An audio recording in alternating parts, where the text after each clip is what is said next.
Might go racing here. Are we just going to hot lap the cars a few laps before each race and then go? It looks like it.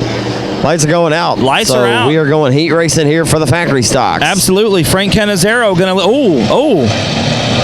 That looked interesting. Yeah, the green flag is out. We're underway with heat race number 1. And right off the bat, Trey Vota and Frank Cannizzaro getting together. Everybody seems to negotiate turns 1 and 2. Zach, a little bit of debris over the exit ramp at the top of turn number 1. And problems for the 15 star of Aaron Allen. Tough break for the South Louisiana racer, Aaron Allen in 15. Lance Hansen on the charge with the front and the Dirt Defender number 5 H car. Smoke coming out from underneath the Cannizzaro. Look out. Driving the Cannon Solutions Victor chassis number C1. Last night they had to make a motor change, like I said a few moments ago on the broadcast, and he is knocking the skeeters down if there are any outside. Yeah, it doesn't smell like tire smoke either, Zach. That smells like rear end oil to me. I don't think, and you can see fluid on the racetrack through turn number 2. You never know when you make a motor change. There's going to be a number of things. As Sean Graham, who had a tumultuous night number 1 here for the Southern Sport Mod Nationals here in his factory stock of the Triple X Rocket, has rolled his way, and he is, as Cannizzaro just pulled off the pace, and something just came out from underneath that machine. Yeah, that is definitely gear oil out of the rear end, Zach. I can smell it. And Frank Cannizzaro going to have to make the hard right turn, take it back to the pit area. Meanwhile, Trey Votal still your leader. Dylan Moss up to 2nd spot. 3rd spot now belongs to the 5H of Lance Hansen Jr. 4th spot, though, that's trouble. Sean Graham a little bit better than we were doing last night. A multi-time winner here this year. He had never raced here prior to the first start he ever made here, and he won here. Driving the Dirt Track Junkies number 98 Dirt Defender entry of Chris Davis out of Crandall, Texas. Davis mired back in the 6th spot right now in 98. Was not with us last night. Great to see him here. Shane Pretty, who was bad fast last night, all the way at the tail. This goes to show you, man, there's some good factory stock shoes here right now. Absolutely. 5 laps in the books make it 6 as we cross the line. Going to be 4 to go. This is a 10-lap affair. Still Votal out front, but look at Dylan Moss right up on the bumper of the 15 machine. Looks like Randy Moss ready to catch a Hail Mary as he throws it into 1 and 2. He'll try to drive off the exit of corner number 2 corner number 4 rather, to the inside of your race leader Votal. The Rafter P Construction sponsor number 15. Getting a little cattywampus. The Dirt Defender sponsor number 5H, Lance Hansen, feeling it down the back straightaway. Hansen thought about looking to the outside down the back chute. Zach didn't think it was going to work. Tucks back in the line as we come to 2 to go from Marcus Harcrow. He thought about going, bop. And Moss once again trying to sling the car as Hansen makes a mistake. Graham not able to capitalize. The hitman, or trouble, Sean Graham, has had trouble all weekend long as he'll try back to the inside. We saw a lot of this last night, though. A lot of door-to-door battles in the midpoint of the corners, but that outside line paying to fruition for the drivers on that outside lane. Sean Graham gets another drive back to the inside. White flag is flown. You can see Dylan Moss trying to look to the inside. He'll do it once more into turn number 3. Not going to be enough, though. The win going to go to Trey Votal in the 15K. Votal grabs the dub over Dylan Moss on 33D. Lance Hansen will grab 3rd. Shreveport's Sean Graham. I like it. Outside, Jeffrey Abbey, the young man of the 84, who finished 2nd here. Both classes, the limited and the factory stock as well. Inside of row number 3 to be Rick Mavosky in 88M alongside Jason Gore from Crandall, Texas in the Outlaw chassis. Chris Shaw in the Cannon Solutions C1. Outside is TJ Evans from Kilgore. Tommy Williams at 151K and Terry DeMoss. In the 55D, the lights are going out. It should be 10 laps. So once again, a distance tonight as we drop the hammer. The rag is thrown, and we are underway here from the Heart O Texas Speedway in heat race number 2 as they go down the back straightaway side by side for the 4th spot. Splitting the gap is Brad Ball and 78 Nick into turn number 3. And the young man, the Comanche kid, Jeffrey Abbey, hunting the tail feather or the tail tank of the 8 of Homeyer in the 1. Absolutely. Zach Tim Homeyer leads lap number 1, leads the field back into turn number 1 with Jeffrey Abbey right there in tow. Less than a car length separate the two as we go into 3. Look at Abbey on the bottom of the racetrack into turn number 3. Trying that bottom groove, not going to work. Homeyer leads lap number 2. Homeyer still continues to lead, but the 84 smells the tail tank. Off the exit of 2 down the back straightaway. Into turn number 3. The folks down at Corpus Christi are going to get a buzz tonight. Off the exit of corner number 4 and 78. Here comes Brad Ball. Going to throw it down to the inside like a fastball. Into 1 and 2. Here he comes. A little bit further back in the pack, we've got Rick Morosky right now sitting in the 4th position. He's got his hands full with the 68 of Brandon Hood. Hood blew a motor last night. trying to redeem himself here in the Wade White number 68 machine. Brendan lost the power plant underneath his hood of Brandon Hood's car. Oh boy. And right now, your top three have separated themselves, and Brandon Hood is going to head to the Heartbreak Hotel, rather. And Tough Luck strikes again for the 68. Might kick his car in the tail tank when he gets back there. Back off into one. And we cross the halfway mark, brother. I'm going to explain this story of tail tank in a minute. Off the that's like 5 shots. Off of turn number 4, down the front straightaway, the Crandall Texan of Jason Gore, the former Dustin Duncan Memorial winner, is way off the pace, and Tim Homeyer just gets involved. The 84, good job of checking up by the Comanche kid, the young 18-year-old. Down the back straightaway, Jeffrey Abbey, all kinds of bottled up. His teammate Robert Scribner, to the 20-year-old out of Waco, Texas, won last night's A qualifier. Abbey finished second to him. Yeah, you had a lap car there. That is the 21. The first day qualifier.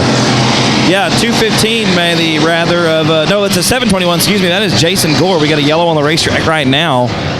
Double file row, put Ball to the inside, Abbey to the outside. I do believe that Abbey gets to pick his line inside or outside in the second place car. Of course, Homeyer, your leader out front. Lights are out. We're going down the backstretch into 3.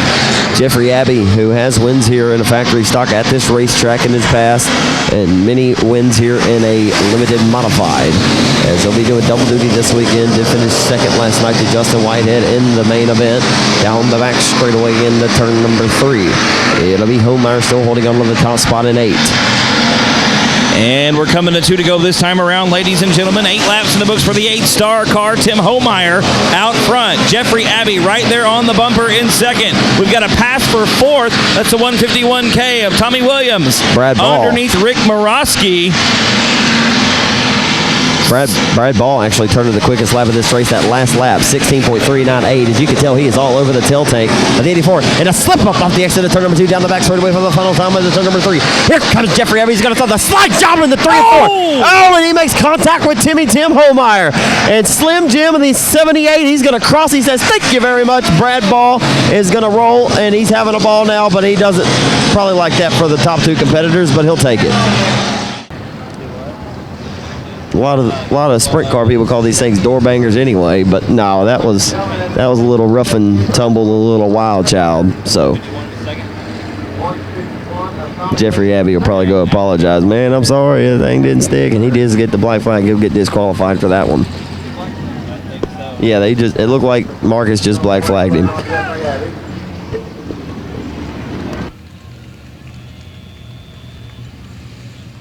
They're going to be getting the green flag this time out of turn number 4. Factory stock heat race number 3. 9 cars the field, 10 laps the distance. Zach Clark, we're taking the green flag. The Kilgore Texan Tracy Cundiff does not get the start that he's looking for in 93 as they head off into turn number 1. Ryan Powers with a great jump off the outside, Zach. Using the powers bestowed before him as he'll head down the back straightaway with the race lead. Into turn number 3 here, Nick Robbins. It is the 04C of Cameron Cook in second spot. Third spot is Tracy Cundiff in the 93. The 504X of Jason Cook in the 4th spot. And Marvelous Michael Gannett rounds out your top 5, but he's being challenged right now by Kelly Lockie in the 8L. Lockie, the 3rd quickest car in this race so far after just a few laps scored in this one. Lap number 2 in the books, ladies and gentlemen. 8 to go. Look at Ryan Powers laying the keys on the front desk and checking out Zach on the rest of the field. He's gone with the win. Out front doing some dirty dancing Patrick Swayze style. On turn number 4. Leading the way in R12, it's Ryan Powers at the flag stand with the race lead. Cameron Cook still in second in 04C. Cundiff out of Kilgore, Texas, your initial pole sitter to this event. Did not get the start, like I said, that he was looking for. As the best battle went side by side there off the exit of 2, and Lockie had to slip up. The reigning $2,500 winner of the Longhorn Classic in Corley, Texas at Billy and Kim White's Timberlawn Speedway. Off of turn number 4, that seems to be the best battle on the speed plant right now. The name of the game is the passing point system being implemented, like we said, folks. And it will get that spot, finally, as the 25 bobbled there off the exit. That's Michael Gannett. You can see that Kelly Lockie really having to sling the car into turn number 1, Zach, as we cross the halfway mark. 5 down, 5 to go for Marcus Hartgrove. You can see Lockie really slinging that car into turn number 1. It was fortunate that Michael Gannett had a little bit of a bobble as well, kind of working with one another, as Lockie giving a shot in the shorts to the 504X of Jason Cook into turn number 3. Down the front straightaway, Cundiff as company to his tail tank in the 1 and 2. And you can see the 8 car kind of catch a character spot, and I think he lost the right rear on it. I think we lost it. Yep, right front or right rear, absolutely. I saw the mud fly up in the air. You could tell that Aero race wheel dug into the racetrack, and that was it for that Hoosier tire. Tough break for Lockie. And that is going to give the 5th spot back to Michael Gannett as the 2 to go comes from Marcus Harcrow. Ryan Powers pretty much in his own time zone. Zach, what's the time on the R12 car? 16.471 on lap number 3 was the quickest lap in this race for him. He's 3/10 faster than everybody else right now. Ryan Powers and Cameron Cook taking the white flag right here, about 4 car lengths between them as we enter turn number 1 for the final time. Cundiff is having all kind of pressure to his back door here off the exit of turn number 4 into turn number 1. Cundiff still in the 3rd spot. Jason Cook and the 504X. Oh, some contact with Bo Perry and Brandon Taylor there at the tail. Checkered flag waves, ladies and gentlemen. It's Ryan Powers taking the win in the R12 machine. 2nd spot going to Cameron Cook in the 04C. 3rd spot was Tracy Cundiff in the 93. The 504X of Jason Cook coming across the line in 4th, and rounding out your top 5, the 25 of marvelous Michael Gannett. Is right here at his home track. His father's in the Hall of Fame here. Outside, it'll be Justin Aubrey Whitehead. Last night's winner won 3 races. He won the All-Star Dash for the factory stocks. Won the factory stock main event. He'll look to pick up the trifecta this weekend of the factory stock and look to win 10 grand as well. Could be the ultimate weekend for the Hooks Texan. Driving the raceontexas.com. Sames Ford, Spencer & Son Timber 36J. As Tracy Peters here in the 211 is there. Stacked up, and Whitehead got railroaded into 1 and 2. It looks like Ray Kemp may have got paid to do that. Yeah. We got a no-go logo on the racetrack, Zach. That was a pretty good shot right there. Yeah, show with 121 cars in the 10,000 to win 2 years ago. Yeah. Hey, Travis Bowden, breakout driver of the year candidate this season of the H&R Supply bootlegger race car, WCH Power number 11 out of Karnak, Texas, inside of the 4th row. Outside is JT James Thompson, the Mod Mafia Outlaw Chassis House car number 85. As we ride off of turn number 4, the green flag waves. One of your competitors, Whitehead, all over the tail tank of Matthew Berry, and there's on contact there with your pole sitter and Sexton off the exit of 2 down the back straightaway. Side by side down the backstretch, Zach. It looks like Bo Day finally getting out of the lead, but he's being challenged on the inside. Day going to lead lap number 1. 2nd spot, Justin Whitehead. Barry left that outside wide open for the taking. It's like, will you please leave the door wide open for me to walk right through it? Could you? Yeah, I'll tell you this much. He'll have a tougher time stalking down Bo Day's tail tank and disposing of him in this one. Because right now they're tiptoeing around the outside. As Bo Day has a little slip up, Aubrey is ready to go. Going to be pretty interesting right here for sure, Zach. I think I see a little bit of a vibration on the left rear of Whitehead's car. I think we think so much alike. I was literally about to say the same exact thing. I was going to say, you wonder if there's a vibration going on. You can see it. Absolutely. Definitely some damage on the left rear of that 36 machine. That might affect the performance, but he's not letting Bo Day get away easily, dragging him down the back chute to close the gap coming into 3. Man, only 4 laps in this time. I don't know if the 36J car is going to be able to hang on, but this is where I may not know too much. He builds a very durable race car, but that's a component of the machine that he doesn't manicure himself. I mean, we're talking about the Hoosier tire not rolling off the rim here, and anything could happen as that tire is just, it's not on a bead. That's one of the things with these factory stocks. They're not on a bead block, so it's going to be interesting to see how this one plays out. If we start to see some smoke, Whitehead may be in trouble. We just crossed the halfway mark, ladies and gentlemen. 6 complete right here for Bo Day. Justin Whitehead right on the rear bumper of the Ford machine, trying to look to the inside, coming out of turn number 2. Zach, I don't think it's going to happen that way. Knocking on the tail tank like a trick-or-treater to the sweet tooth right now.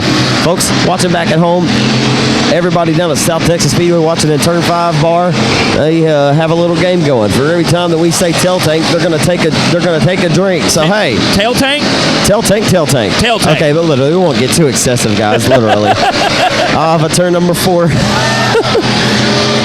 Pour them up, bartender. Down the front straightaway into turn number 1. It's still Bo Day out of Kettle Mills, Texas with the race lead. Looking to see him come down to South Texas Speedway this season, perhaps for the South Texas Shootout if it happens. Hopefully it does. Need to talk with Ken Hobbs, my good buddy Scott Bargloff about that and see what's going on. Maybe Stephen Whitaker. We were hoping Whitaker was going to make it this weekend as the white flag waves here in factory stock heat race number 2 of the night. Or number Justin 3, Whitehead, Zach, with his best shot of the night. Sorry to step on your brother, but he was right there on the inside. Had to tuck back up in the line. We're coming to the checker flag. Whitehead to the bottom one more time. Not going to be enough, Zach. Bo Day with the win. He's always a shark. He always smells blood in the water, but, you know, sometimes you got to just come up a little bit limp and you bite the cage.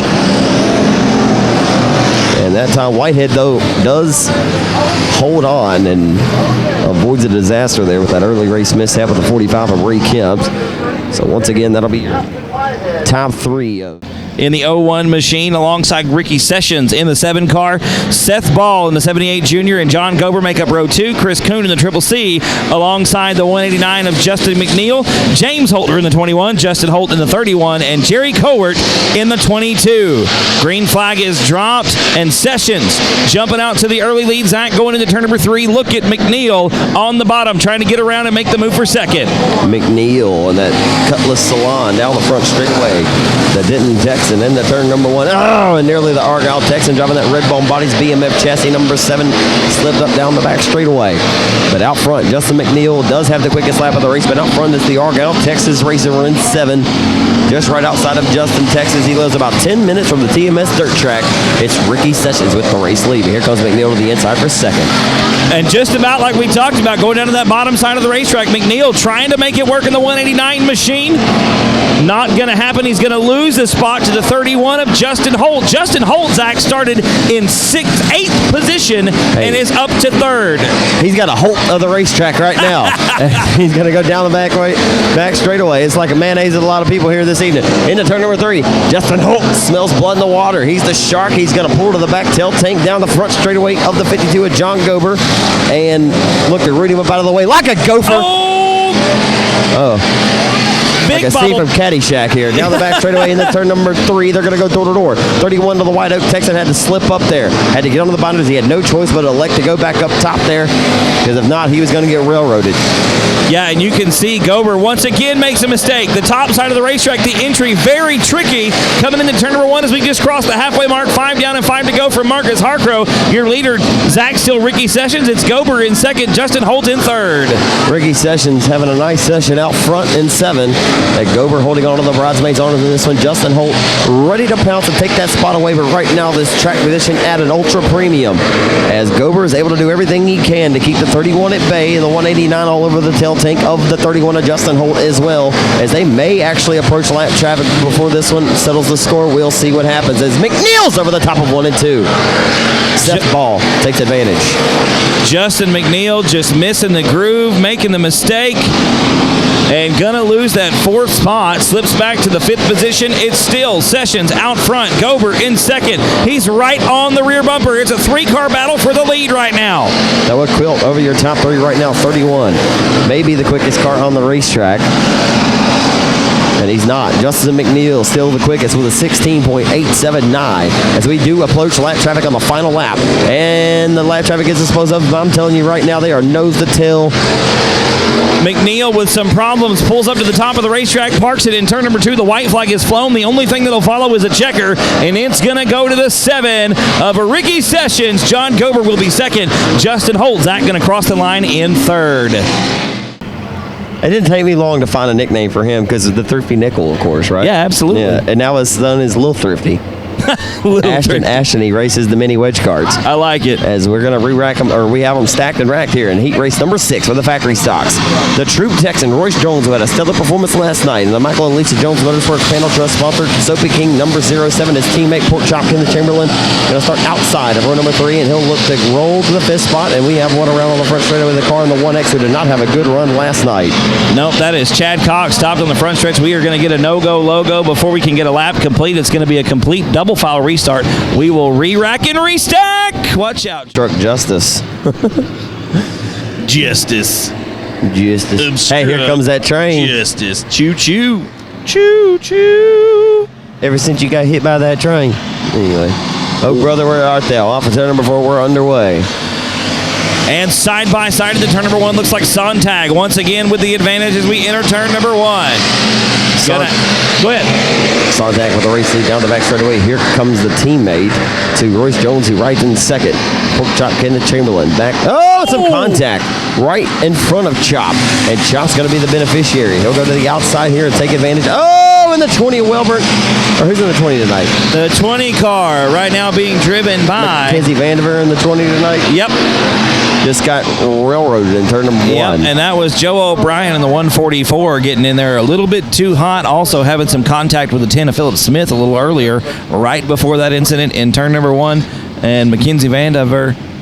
And we're going to restart this thing with 1 lap in the books. 9 laps to go here in heat race number 6, the 6th and final heat race for the factory stocks. And Mackenzie Vandiver says, I don't like you too much, Duke Tire. Get out of my house. Parking it in the infield as the green flag comes out. 1 in the books, 9 to go. Chop going to take advantage. He'll slide up in front of the 818 of Bissonette. Bissonette winner this season of the 281 Speedway.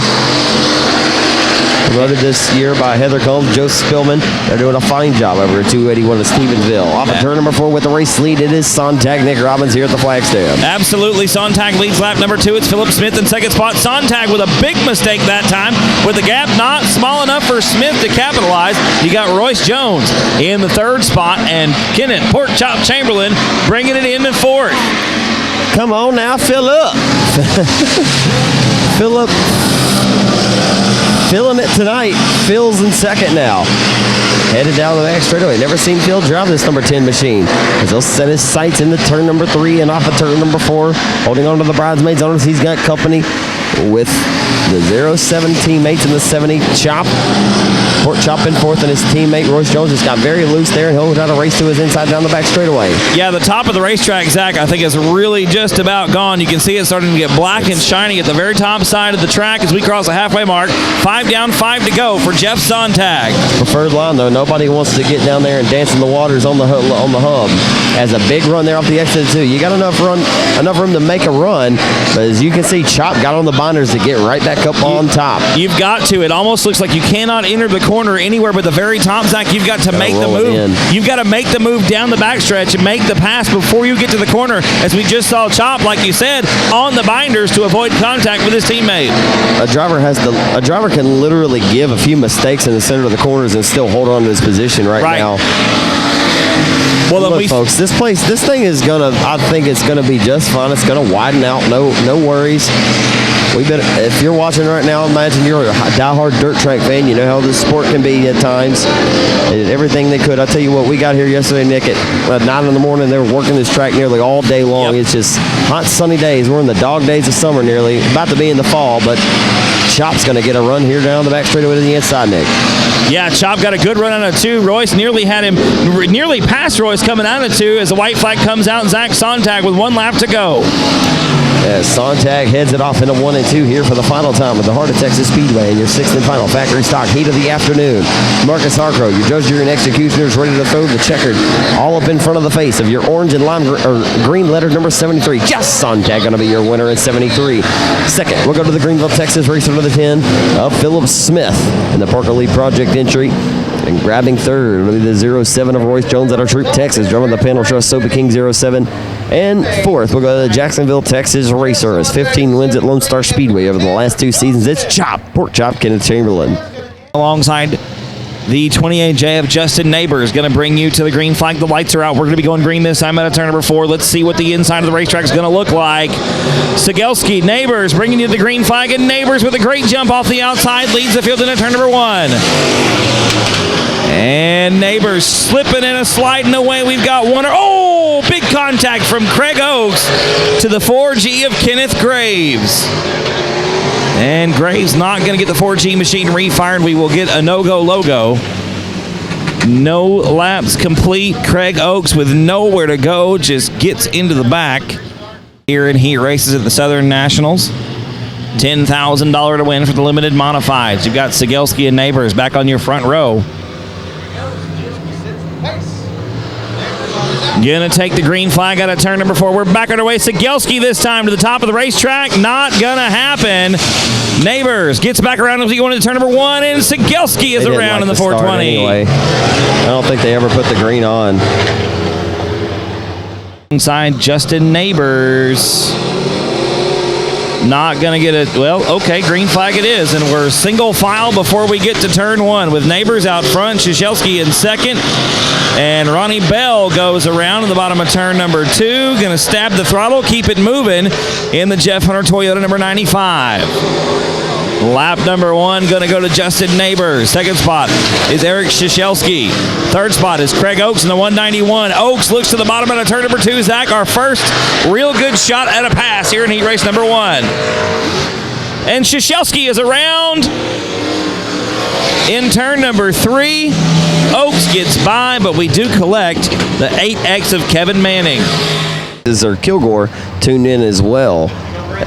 He said, "What's up, Zach? Like the bandana." And of course, Milner had the tag. He said, "That bandana, though. I wore a bandana yesterday, too. Bandana thing ain't new. Y'all know I can rock it." Off before, slip up by your race leader down the front straightaway into turn number 1. The 911 going to take over the race lead, but Billy Joe Pruchin tuned in live tonight as they're side by side for the race lead off the exit of 2 down the back straightaway. It was a heck of a move by Josh McGay, Zach, to take the lead out of turn number 4, getting around your leader, Justin Neighbors. McGay going to lead lap number 3, setting a torrid pace, blistering the racetrack here at Heart O Texas Speedway. Here in the 1 and 2, it's going to be McGay holding on to the top spot of 911 down the back straightaway into turn number 3. And it's still McGay out front. Neighbors in second. Craig Oakes is third, trying to catch up to the rest of the field.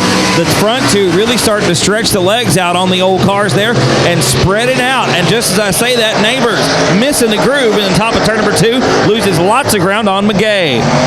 Yeah, right now, Justin Neighbors the quickest car in this race with a 15-second lap of 15.824. Actually, just Josh McGay that last lap of 15.783.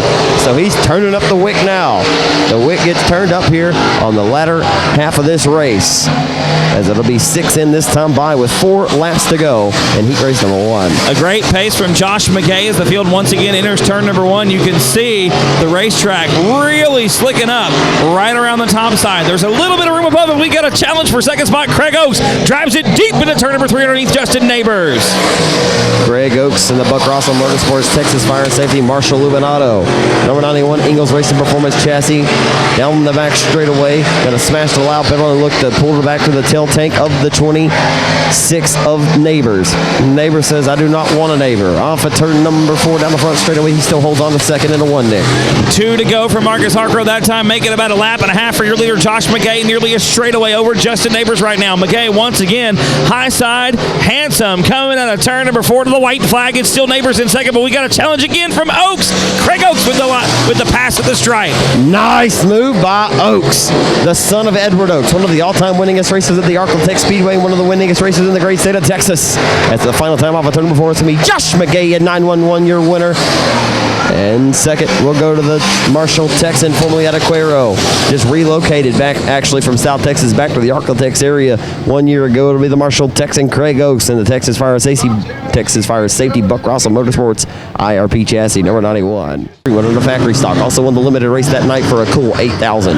Outside of the Marshall Missile, it'll be Dan Weber Jr. in 01. Kel Westover from Ada, Oklahoma, and 44 Western Flyer chassis. He'll be fun to watch in this one on the tail tank of Grigsby.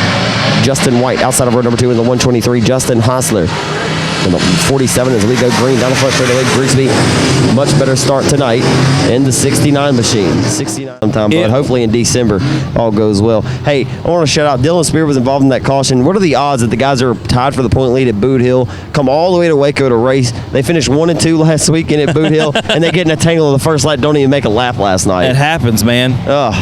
Bad luck biscuits, I tell you. Off of 4. Who's going to be the bad dog with no biscuit in this one? I don't know. Could be a bunch of good hounds. There's a bunch of hungry ones, that's for sure. As they head off into 1, a little bit of contact there with the 80 Oklahoma racer, the 44 Westover. And they'll try to go 3 wide off the exit of 2 down the back straightaway. The 3 going in, Fred Waltech going to take advantage of it. Here comes Spear. Spear's got ice in his veins tonight. He says, "I got to get what I can get because I don't want to throw another fit." Off of turn number 4, he's going to ride down the front straightaway in 22. Magnum firing another bullet. Contact down the front straightaway. The 23. Definite contact down the front stretch is a 123 adjusted. Justin White and the 22 Maga Dylan Spear. White with the position in 5th spot. Wotex up to 4th. Spear back in 6th.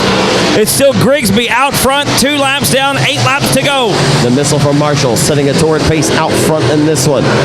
So Derek Grigsby, like we said, did not complete a lap in a bonsai move. Well, not a bonsai move, a textbook pass, as he's got the better car right now. The 44 of Ada, Oklahoma's Cale Westover in the Western Flyer chassis will ride just second in 44. Westover just a few, or about the differential .150 as far as the lap time goes. Grigsby turned to the quickest lap of this race with a 15.427 that lap at the line. So Grigsby now turning up the wick and filling himself here tonight. 69 reasons to be out front here at the Heart of Texas Speedway. Going to be halfway there this time around, folks. 5 down, 5 to go from Marcus Hartgrove. Still Grigsby out in his own time zone right now. Over a straightaway advantage over the 44 car of Cale Westover. He's literally a whole second quicker from the drivers who are third on back. Wow. It's the whole second Grigsby is quicker right now. As Westover, not far off of his pace, though, I'll tell you, like I said, but he is 3.216 seconds the last time by at the flag stand. Grigsby nearly hopped the cushion there in 3 and 4. Had a bit of a tangle up in the back with James McCreary and the 22 Maga Dylan Spear. Spear not having a good night again tonight, struggling right now in this heat race. Going to be 8 laps complete, 2 to go this time by Zach. Derek Grigsby with a huge lead right now. The multi-time Louisiana State Dirt Track champion and the 3rd annual King of the Hill winner. He won the King of the Hill in the first year in the Limited, but this year he swept that event, starting 8th, driving for Joel Ball from Farmerville, Louisiana. Grigsby's accomplished nearly everything you can accomplish in the Limited Modified. Won the Tony Stewart Invitational at the TMS Dirt Track this year.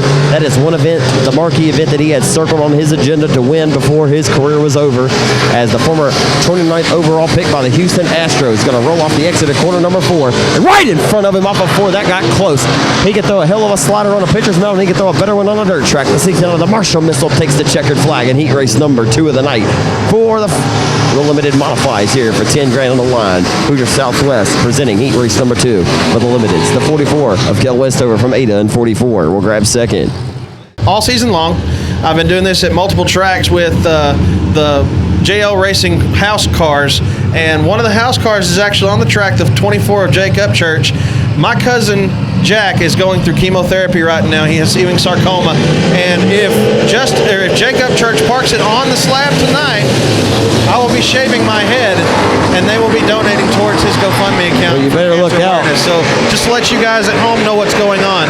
It's for a great cause, that's Absolutely, for sure, Jeff. man. I respect it. Respect it or check it, as he's already picked up 3. He's got the Walmart special. Yep. We got the K6 out front right now of Joe Adams riding in second.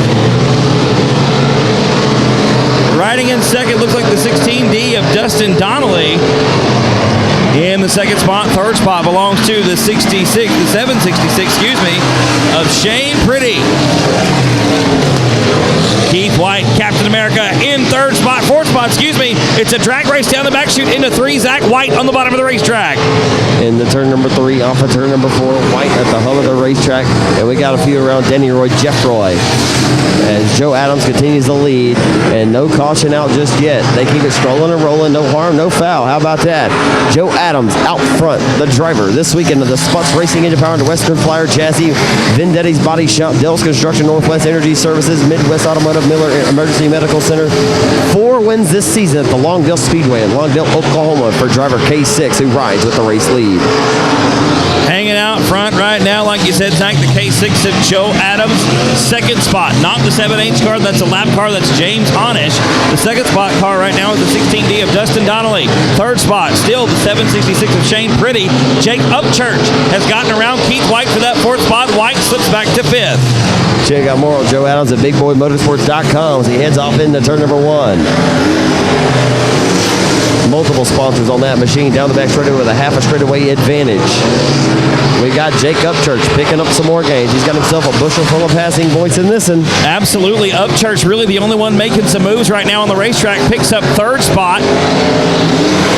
from the 71G of Keith White, now getting around your second place car on the outside of turn number 2. Upchurch up to second spot. Upchurch, the third quickest car in this race with a lap time of 16.252. The quickest lap being turned by your driver all the way back in the 7th spot. Adam Roy's got the fastest car on the track with a 15.808. But I tell you, lap traffic, or just laps, are at a premium right now. I mean, absolutely. He got involved in that scuffle. Yep, white flag waves. He did get involved in that early race altercation, and that unfortunately sets him back to the back of the field. Your second spot car, Jake Upchurch, a full half a lap behind your leader, the K6 of Joe Adams. Matter of fact, Adams taking the lead off of 4. Sorry, brother. The Spuds-powered Western Flyer chassis, Vendetti Body Shops, Dell's Construction sponsored winner as scuffle there through 3 and 4 into the final lap, but as they'll cross the stripe as your winners, Joe Adams on a drilling rig. They were watching on a drilling rig. They said, I love Race on Texas. Well, we love you, Michael and Lisa. That's Thank you pretty for supporting awesome. dirt track racing and fielding 2 cars that are here this weekend. We love your drivers. Heck yeah. We are ready to go in heat race number 4 for the limited modifieds. On turn number 4, we're underway. Caleb Hudgens from Corpus Christi got a great start in this one. Much better start from last night. Hey, look at Caleb Hudgens jumping out to that early lead off the outside of the front row. Going to lead the field into turn number 3. The young man from Corpus. Oh, and something goes wrong in the 10 car off the pace. Certainly tough break for Caleb in the 10 machine. Going to have to park it in the infield.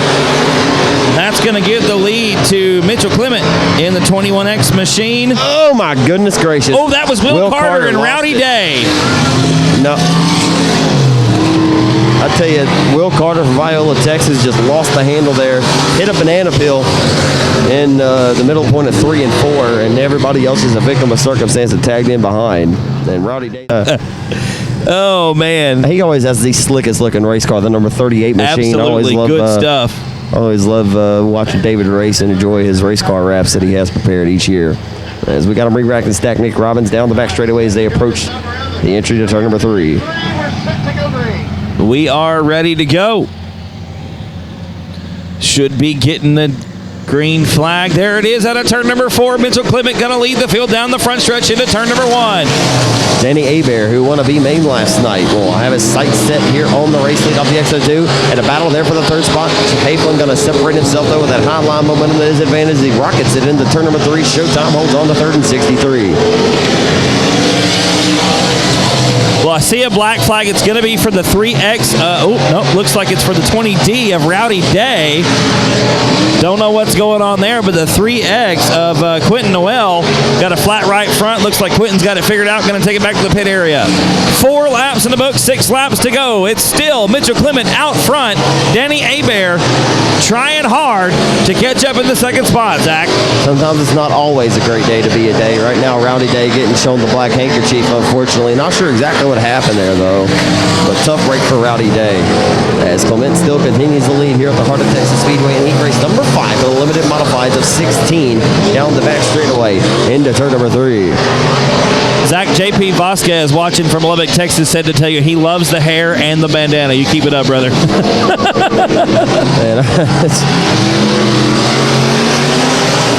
Should be coming to 7th, complete this time by Zach. Mitchell Clement still out front over Denny Hebert and Showtime Shane Heffling.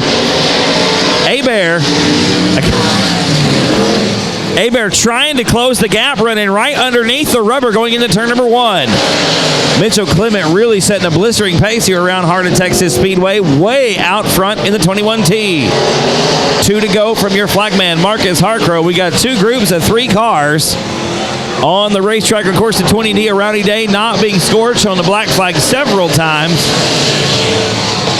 Didn't quite leave the racing surface. As you can see, the white flag in the air for your leader, Mitchell Clement. 1 lap to go for the 21T. Danny Hebert in 2nd spot. Showtime Shane Heffling holding down 3rd. 4th spot belongs to the 8 machine of Brantley Beatty. And the checkered flag going to wave for the 21X of Mitchell Clement.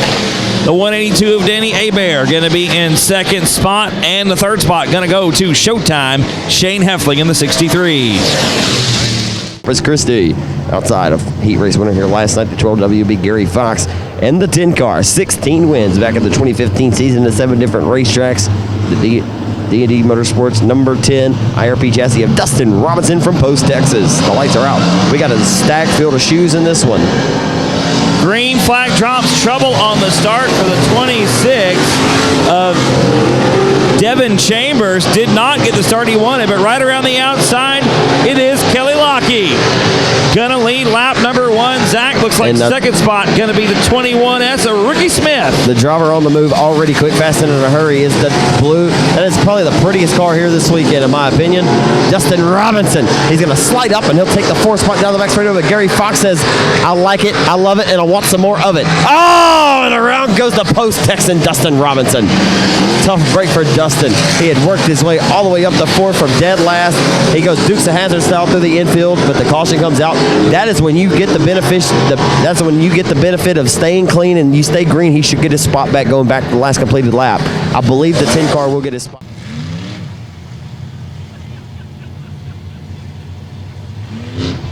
I want to give another real quick shout out as we're about to go. Oh, we are green flag racing. Shout out to Jason Batt watching at home right now with his awesome rainbow colored socks. Thanks so much, Jason, for tuning in to the broadcast here at Race On Texas. We're back underway. Oh my goodness. Shane Aber just made one of the most uncharacteristic mistakes I've seen him make in his whole career. Down the back straightaway, he just got disposed of by 4 cars. Well, we've got a no-go logo coming out, wow. so Shane should get his... Shane should in different tracks back in 2015. Wow. Yep. He was tied for 5th in passing points after night 1 of the first annual Battle of the Boot Hill. He is a heck of a driver. Want to give another shout out to Karma and Ricky Sessions watching from home. Oh, Ricky's here racing, so unless that's Redbone in that car and the lineup's wrong. I don't know. Green flag's back out. I think Karma's just watching at home. Oh, Ricky's racing. Well, and we've got some contact there in turn number 1. Thank you, Miss Karma, for watching from the house tonight. We do appreciate you tuning in. Robinson getting together with Marcus Maklachek. Maklachek having a heck of a night again after a terrible couple of nights earlier on. Broke a rear end in practice on Wednesday. Had a torque converter go south yesterday. Not doing real hot right now tonight in heat race number 5 as we've got 4 complete, 6 to go. I'll tell you what, Shane Aber is running down Kelly Lockie for the top spot right now. Lockie on the loud pedal down the back straightaway, of course, talked about it all weekend long. The biggest win of his career coming in a factory stock 1 year ago at the Timberline Speedway in the Longhorn Classic for $2,500. Down the front straightaway we go. Looking for the biggest limited modified win of his career here this weekend as a pair of 14s run 1 and 2 right now with the Houston Texan Garrett Higgins in that Moser race car and the Mullins powered entry down the back straightaway in the turn number 3. I got to tell you, Zach, this would have to be, as far as limited modifieds are concerned, as far as I know, this is going to be one of the biggest paying races, if not the biggest paying race for this type of car pretty much anywhere in the country going on right now. We got a lot of hot shoes out here tonight going for that big old check tomorrow night. You still got Kelly Lockie out front. 7 down, 3 to go. Zach, what do you think? Is Abear got a chance? No, he doesn't have a chance. He doesn't have a racetrack to do battle on, to be able to run. He might be able to run him down, but he won't be able to pass him. Coming to 2 to go this time around from Marcus Hargrove. Kelly Lockie going to be coming up on a lap car. Rookie Smith in the 21 machine. Closing quickly as we come into turn number 3. The white rag going to be in the air this time around. White flag. 1 lap to go for Kelly Lockie. Let me reassess myself here.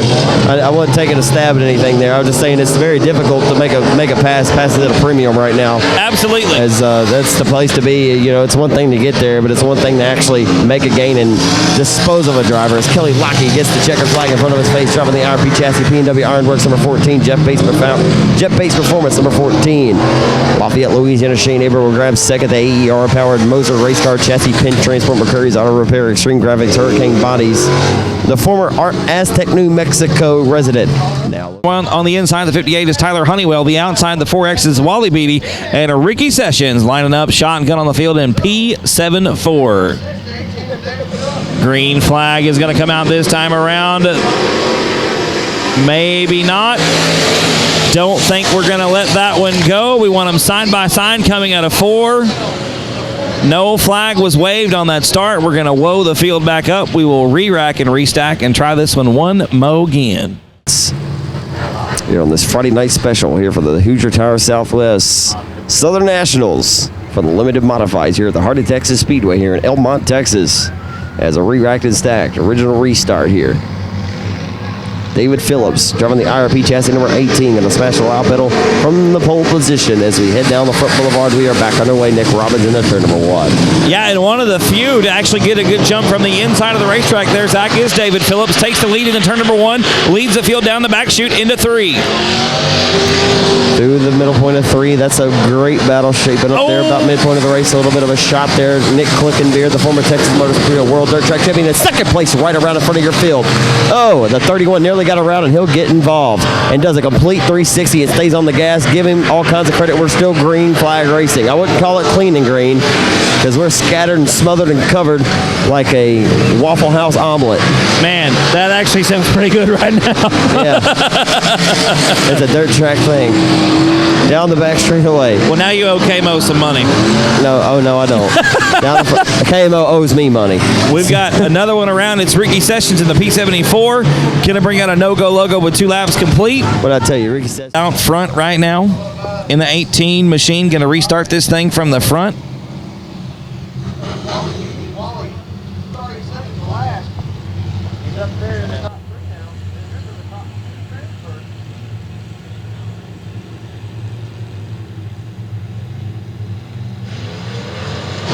Green flag's back out, ladies and gentlemen. We're back underway with heat race number 6. 2 in the books, 8 to go. And Phillips once again out front into turn number 1. Chris Cogburn now, the big nasty in second spot. We're 3 wide for a brief moment. Right behind him for 3, 4, and 5.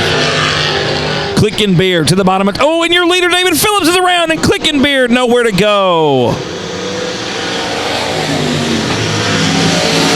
David Phillips goes around Nick Clickenbeard trying to get on the brakes. Was actually trying to set up James Honish for a pass on 3rd spot, and that's going to give the lead to the 4X of Wally Beatty.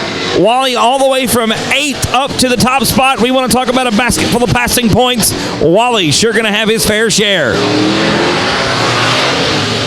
Going to be 5 laps complete this time around. Chris Cogburn in second spot. The big nasty. The 601, your 2-time and defending Sport Mod champion here at Heart O Texas Speedway. Trying to close the gap on Wally Beatty. Wally with a great exit off of turn number 2. Wally trying to find the cushion around the high side of the racetrack, kind of easing the car into turn number 3. Same thing over here on the south end of the racetrack in turn 1. Cogburn running underneath the blue groove, underneath that top side groove, about midway up the racetrack, trying to make something work. The car with great bite through the middle, but the exit costing him some speed at the moment. Cogburn once again has to slide up through that slick groove on the racetrack to get to the top, coming down the back chute. We're going to be coming to go this time by for Beatty out front. Your leader with 2 laps left around Heart O Texas Speedway.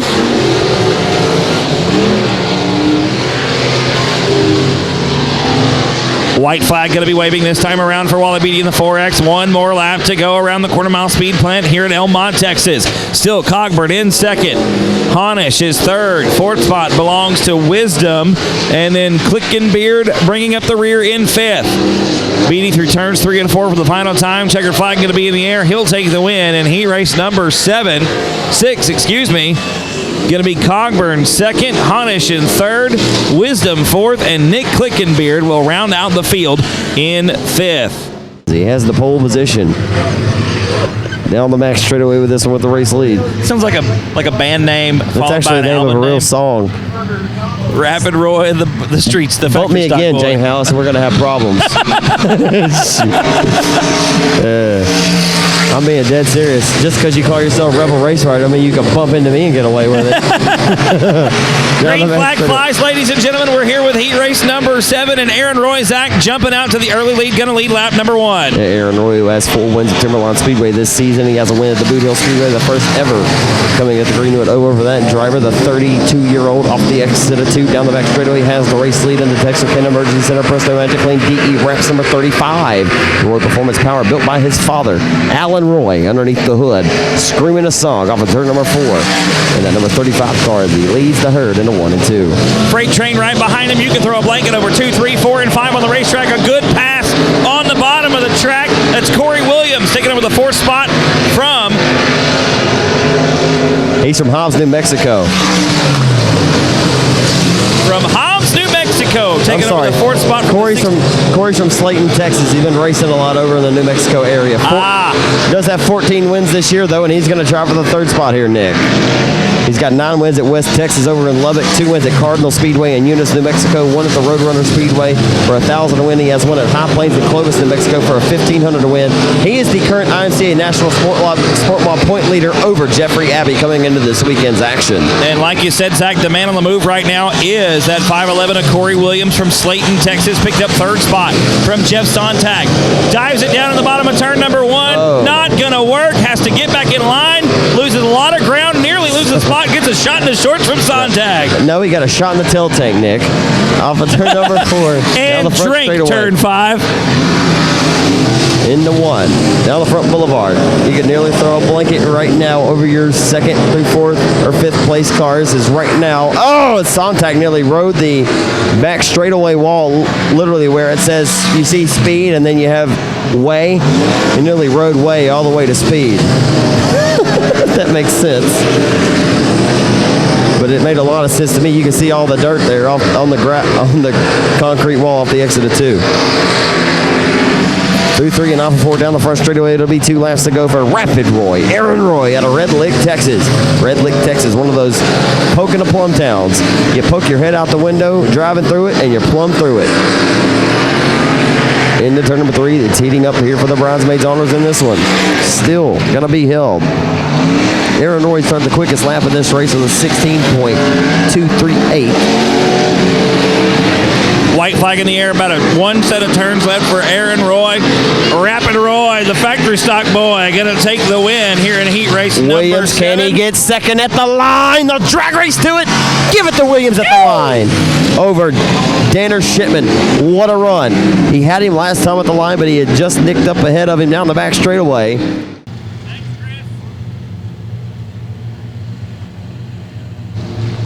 Ladies and gentlemen, we are getting ready to go green this time out of turn number 4. Jarrett Roberts and Chase Breesy going to bring him to the green flag this time around. We're underway with heat race number 8. And Breesy wins the drag race down the front chute into turn number 1. And Jennings is around. And that's going to cost him a lot of ground. Jason Tyner barely avoiding contact with the 26G. Breesy already coming around to lead lap number 1. 2nd spot is the 4R of Kevin Rowland. 3rd spot, the 6X of Jarrett Roberts. Rowland loose that time, and DL Wilson goes around in turn 2. DL going to get the 6W pointed back in the right direction. He'll stab the throttle and rejoin the field. It's still Chase Breesy out front in the 42K. 2nd spot, still the 4R of Rowland. We've got a pass for 3rd. Give it to the 17K of Greg Moran. Around Jarrett Roberts. Roberts battles back on the bottom of the racetrack out of 4. Not going to be enough. It's still Moran with 3rd at the line. Moran that time, all kinds of cattywampus through turns 1 and 2. Roberts not able to pick up the spot. We stay green, going to be 4 laps complete this time by your leader, still the 42K of Chase Breesy. Rowland in 2nd, Moran is 3rd, Roberts in 4th.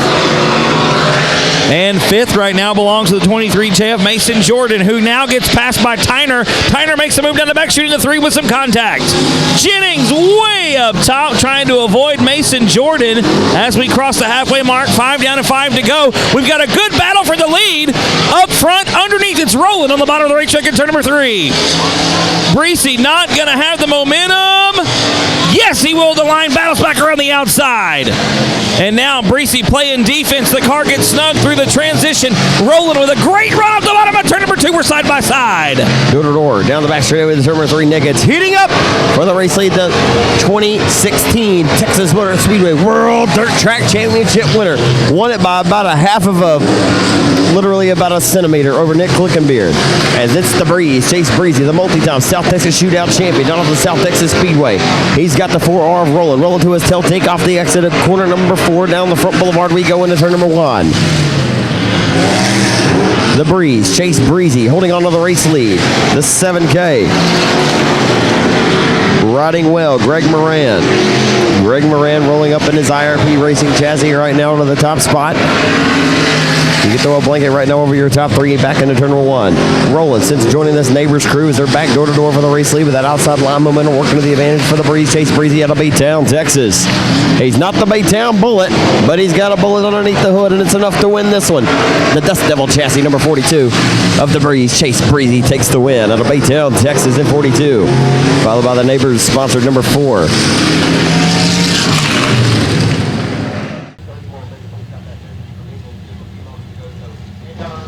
And the racetrack goes silent right up until now. The green flag is out for heat race number 9. And side by side going into turn number 1, it looks like AC Light going to get the lead. Coming out of turn number 2, cuts off Rodney White right on the exit. White follows suit into turn number 3. Nose to tail look at the bottom of the racetrack, goes to 148 of Garrett Gregory, sneaking underneath, looking for a pass. Not going to happen out of turn number 4. Brock Bowen, however, the wild man from Fannin, Texas, up to 4th spot, challenging Gregory for the 3rd position, has to tuck back up in the line. Going to be completing lap number 2 this time around. Still AC Light out front in the 007. Rodney White going very high into turn number 1. Gets a good run off of turn 2. Closes right up onto the bumper of the 007 machine. AC Light hanging on to your lead for now. Gonna lead lap number 3. It's White in 2nd. Gregory is 3rd. Bowen in 4th. And Jeff Shepard has worked his way up from 8th to 5th. 6th spot right now is Chase Gilly, then it's Sid Kippen in 7th, and Brian Rye rounding out the field in 8th. Coming around to lead lap number 4, though, it's still AC Light out front in the 007. You see some of the cars coming down underneath the blue groove once again, right up into that moisture, about midway up the racing surface. Now White to the bottom at turn number 3. Looks to take the lead, not going to do it. Still Light at the stripe with 5 to go. White once again to the bottom of the racetrack. Gets a great run out of turn number 2, but look at the speed on the top side. The 007 machine, AC Light not going away lightly. And it's still going to be the 007 at the stripe with 6 down and 4 to go. White once again to the bottom of the 84 machine. In that moisture, drag race down the back chute into turn number 3. Zach Clark, this is heating up. It is, and the TRC Racing Chassis, Team Richardson Chassis, going to roll to the race lead. Rodney White, your Battle Royale winner, or SmackDown winner at 85 Speedway back in February to open up the season. Takes over the race lead in 84. Down the back straightaway, holds on to the top spot. Light still rides in the 2nd spot here off the exit of corner number 4, heading down the front boulevard with 2 laps to go as they head off into turn number 1. It'll be 1.5 laps to go right when he meets the Heart of Texas into turn number 3. Off of 4, the white flag will be shown on his face by your judge, juror, and executioner Marcus Hartgrove up in the perch this weekend. After making the pass, Zach, it looks like Rodney White just got a superior race car right now. Light gets snug through the turns 1 and 2. Here comes Gregory. I don't think there's going to be enough time. Garrett Gregory with one more shot at it into turn number 3. It is going to be the 84 of Rodney White taking a win in heat race number 9. AC Light comes across in 2nd. Then it's Gregory, Bowen, and Shepard rounding out the top 5. So like roaches getting off the track there. They're probably hoping they felt some grip down there on that low side. The lights are going out. It's the Caddo Mills Texan. Father and son and father going to start on the first 2 rows to the inside. The lights go out, and Bo Day puts his foot through the firewall. We are underway here. Into 1, the 68 looking to come down on Jimmy Day. Jimmy Day may not like that too much. I'll tell you what, the Days really don't take a whole lot of you-know-what down the back straightaway into turn number 3. No, they do not, Zach. You are exactly right about that. We got Rusty Head around in turn number 3. Looks like Rusty going to pick it up and stay green. Bode, though, man, walking away with it right now. I thought Rusty Head was about to be dead in the water there, but he elects to say, I'm not going to come up limp here. I'll have to keep it strolling and rolling. Name of the game is you get one caution. You go to the bat. Oh, man. Hey, those cars simultaneously spun, so there had to have been some fluid or something down there. I don't know. That was Reed and Gramella going around and in like synchronized swimming, and Reed loses 2 spots, but hangs on to that 4th position right now. Synchronized spinning, of course, into 1. As Jimmy Day says, I like that. Father and son son and father run 1 and 2 now. Absolutely. You think Jimmy can maybe close that gap? No. It's a huge gap right now. Bo Day, just like in his own time zone, man. I already said no. It ain't gonna happen. It ain't gonna happen. Bo Day is as smooth as silk as they come in these cars, especially when he's able to be out front and dictate his own pace of the race. Right. As we got one backing into the Uke tire here, but he gets it re-rolling and strolling. Looks like that was the 89 of Chad Cox, and Jimmy Day's car just nosed over hard through the transition of 1 and 2. Boys, Chad Cox had a tough night. The 1X factory stock not going well. The limited modified turned around doing donuts. Like a 3-legged dog in the icy lake here. Something wrong with the 23 of Jimmy Day, Zach. Look at it lifting the left front through the corners. Yeah, he likes that. He likes to lift his left front up. He could have left it at home if he wanted. Look right here in 1. Yeah, you would imagine. See, he's actually probably set up to run right through that moisture where his car actually dig on it, where he can kind of counter steer it, where it doesn't really come out from underneath him. A lot smoother that go around as we get the 2 to go from Marcus Harcrow, but Bo Day just gone right now. Jimmy in 2nd spot. 3rd spot belongs to the 12 star of Bailey Dosser. Yeah, very proud of Bailey Dosser this weekend. He's had really some good runs. The young Russ Texan racer driving the RosewellSpeedway.com 12 stars. The white flag is out. Final trip around the quarter-mile speed plant as he is already midpoint down the back. Early final time of the turn number 3. From Caddo Mills, Texas, driving the Quality International Delivery Western Flyer Racing chassis. Number 4 for Bo Day. Bo Day takes the win. His father out of Greenville, Texas, driving the 23M of Jimmy Day will come across and grab the bridesmaids. 3rd, we'll go to the RosewellSpeedway.com 12-star IRP chassis of Bailey Dosser. Garrett Rawls and Jared Baird going to be front row in heat race number 11. John White Jr. and Tim Hamilton, row number 2. J.R. Watts and Trevor Foley, row 3. Ted Thomas and Roger Pierce, row 4. And Matt Dosher, all by himself, shotgun in row number 5. Heat race number 11 going green this time out of 4. And already we've got 4 of them piled up together.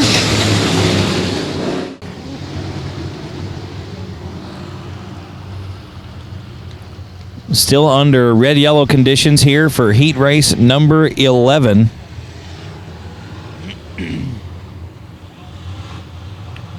The field shrinking by 2 cars after that first little altercation there. No laps complete. It is a complete double file restart.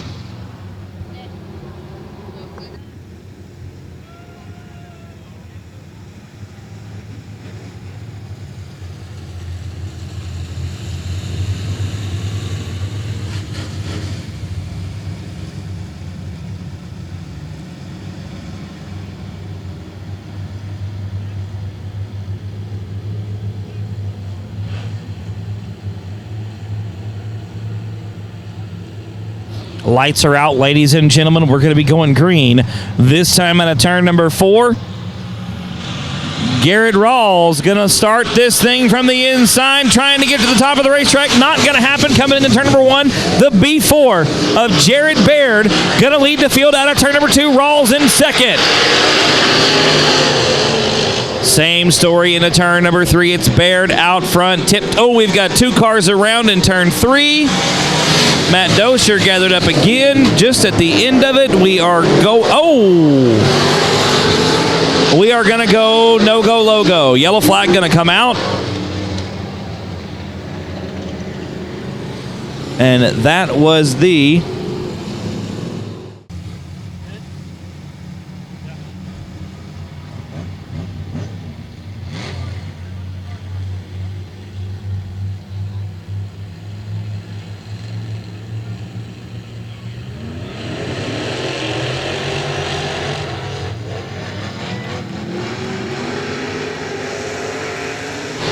Green flag back out for heat race number 11. And it's still Baird who leads the field through turns 1 and 2. Rawls right there on the bumper. Down in the turn number 3, Rawls looking to the inside of 3 and 4, about 1 lane down from the very top of the racetrack. Not going to be enough. It's still Baird leading lap number 2. Rawls in second. Dosher has worked his way up to third. Fourth spot right now belongs to the 8J of John White Jr. Lap number 3 in the books. It's still Baird out front, starting to stretch the lead out just a little bit. He and Garrett Rawls running right around the top side of Heart O Texas Speedway. I would say tippy-toeing, but it's pretty quick around this thing. Baird pedaling the car a little bit coming into the corner, but soon as the car starts to rotate, we're back on the gas and on our way through the corners.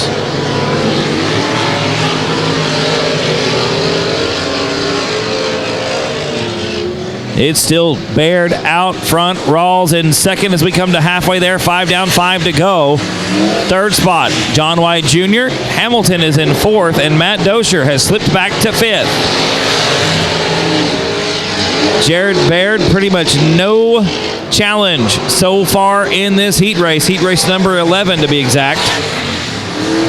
Still going to be 5 more after this one. The track's still pretty much right around the top of the racetrack. We saw a couple of passes made through that slick, or the tacky stuff down towards the bottom early on, but not a whole lot to be spoken of in these last couple of heat races. 7 laps in, 3 laps to go this time around for Jared Baird. About a half a straightaway advantage over Rawls coming into turn number 3. 2 laps to go this time by from Marcus Hartcrow. Garrett Rawls getting into the corners very, very well. Just not through the middle. And Baird with a great exit off the top of turn number 2 stretches the lead out down the back chute into 3. Lets the right rear find the moisture and lets her eat as the white flag comes out. 1 more lap for Jared Baird.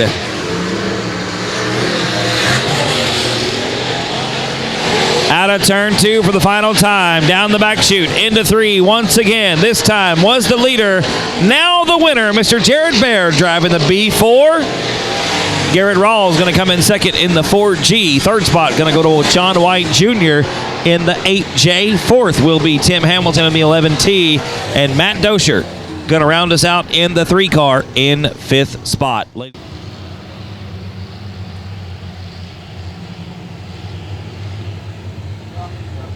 Neighbors on the inside of that front row in the 23 in, looking to take the green flag and try to win the drag race down the front stretch into 1. We start a little early through turn number 3. Green flag waves, and Howell with a great start off the outside. There's a little bit of bump and grind going on in turn number 2, but I don't see nothing wrong with that. We've got Cleo Adam around in turn number 2. We've got debris in the middle of the racetrack. We are going to get a yellow. Still Steve Neighbors and J.C. Howell on your front row. No changes in the lineup.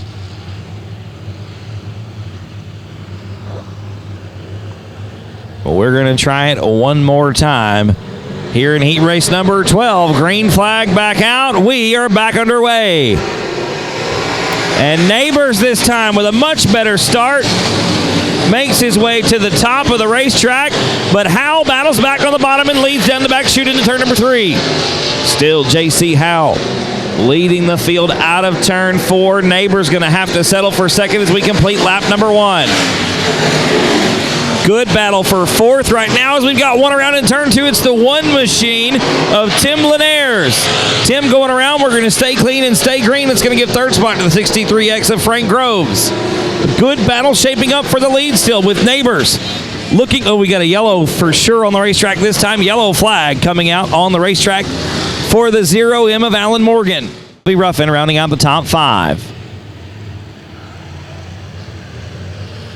The lights are out. We're going to be going green this time. Well, we should be going green this time. The lineup not correct. Car's not in the right formation.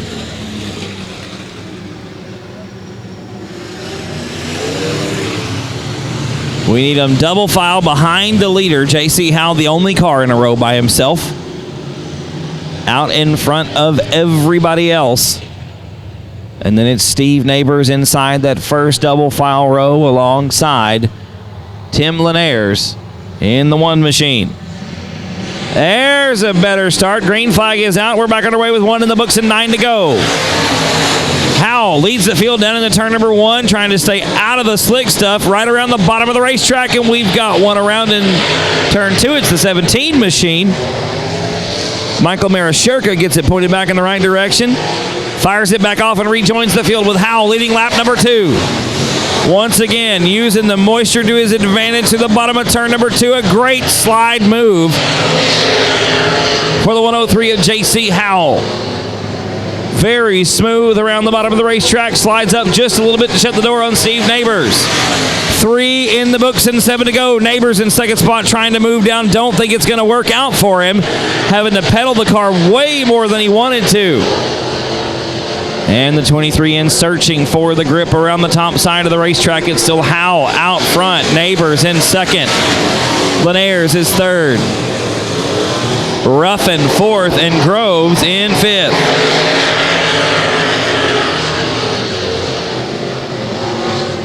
Coming around to complete lap number 5. We are halfway there. 5 down, 5 to go for J.C. Howell. Solidly out front right now over Steve Neighbors in second spot. You see some guys trying to search for a new line. Bobby Ruffin looking down towards the bottom of the racetrack in fourth spot. He'll pick it up from Neighbors. Neighbors going to slip back to fourth. Ruffin makes the move on the bottom of the track out of turn number 4. I think what's interesting here with the 2 different lines around the racetrack is that the top side is a lot longer way around and was faster earlier on. The bottom side coming around is a shorter trip, and it seems to be a little bit quicker.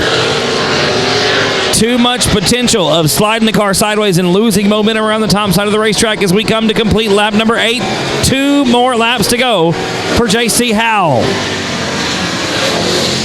And Ruffin again looking to the inside, looking to take over second spot from Tim Linares. White flag going to be in the air this time around. Zach Clark, 1 more lap to go for J.C. Howell. And Ruffin side by side with the Linares for second. That's the battle on the racetrack. Ruffin slides Linares up the track, takes the spot. Tim gonna battle back on the bottom side of the racetrack. Zach Clark, bring us home. Yeah, sorry about that, man. Had to take a trip to the restroom there for a minute. But the checker flag waits for the Maybank, Texas race out of the Smiles Racing Products 103 of J.C. Howell. Good run for the Crandall Tex out of the 121 of Bobby Ruffin to snag that second spot there on the final trip around the speed plan of the 121.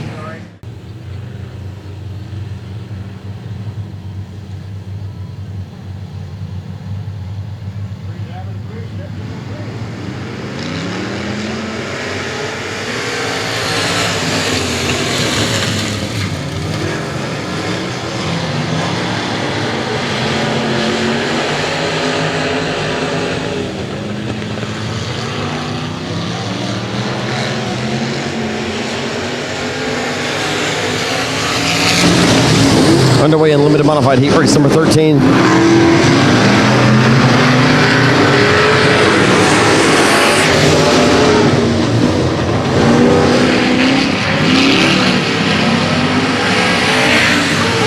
Out front and leading the way is the number 21 of Chris Florio. Says Josh Schwartz in second, but I don't believe that's the case because I think that's Brian. Brian's second. Josh Schwartz rolling through the infield right now. He's in the J2.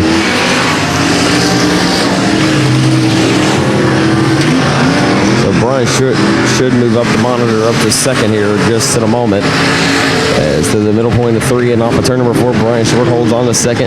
Here comes Pancho Villa, the Martin Marine. Vato Chassis, number 31 for the Kaufman, Texas race, the former USMTS modified shoe. Cody Smith, who had a stellar performance, finished second to Stephen Whitaker Jr. down off the South Texas Shootout a couple of seasons ago. Off of 4, down the front boulevard, Florio still leads. Chris Florio. Tell you what, Taylor had a great run and locked. I believe she locked herself into the dance for tomorrow night. That young lady had a stellar run here last night, the 18-year-old. But it's Chris Florio who leads this one this time by. It'll be 7 scored and 3 more trips around the Heart of Texas Speedway. And the caution flag is going to wave.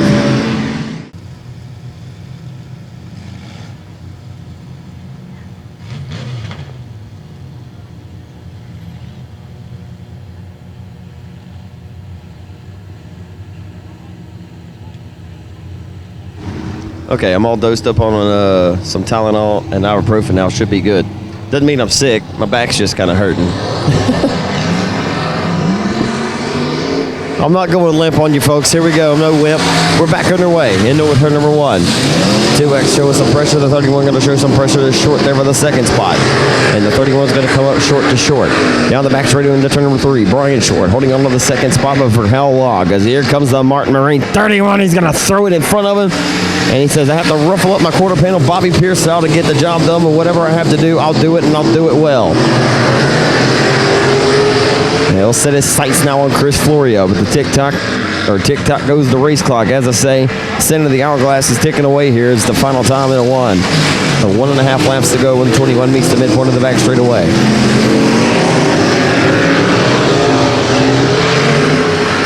Into turn number 3, Chris Florio rolling well enough to keep the 31's advances at bay. As this is your final trip around the Speed Plan Heat Race number 13 for the Limited Modifieds. Hoosier Tire Southwest providing the action here this weekend. All on RaceOnTexas.com pay-per-view Thursday, Friday from Saturday night. And Chris Florio is going to win Heat Race number 13 and 21 over the 31 of the Kaufman Texan Cody Smith. Third, we'll go to the 2 of Brian Short.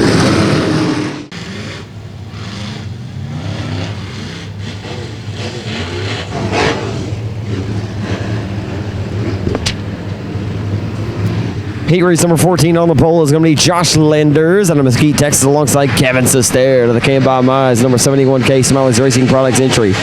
They get the outside front pole shot into 1. Here comes number 3 wide for second off the exit of turn number 2 down the back straightaway.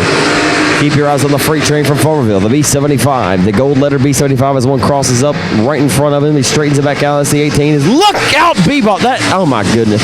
I mean, that's silly driving.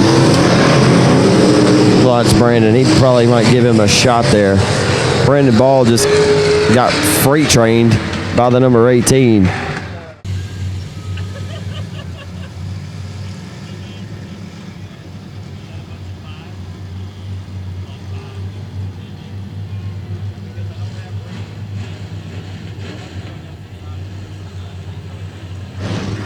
As the 71K Kevin Sestair about to smash the loud pedal here on the restart. Kevin Sestair from Emory, Texas on the loud pedal. We are back underway.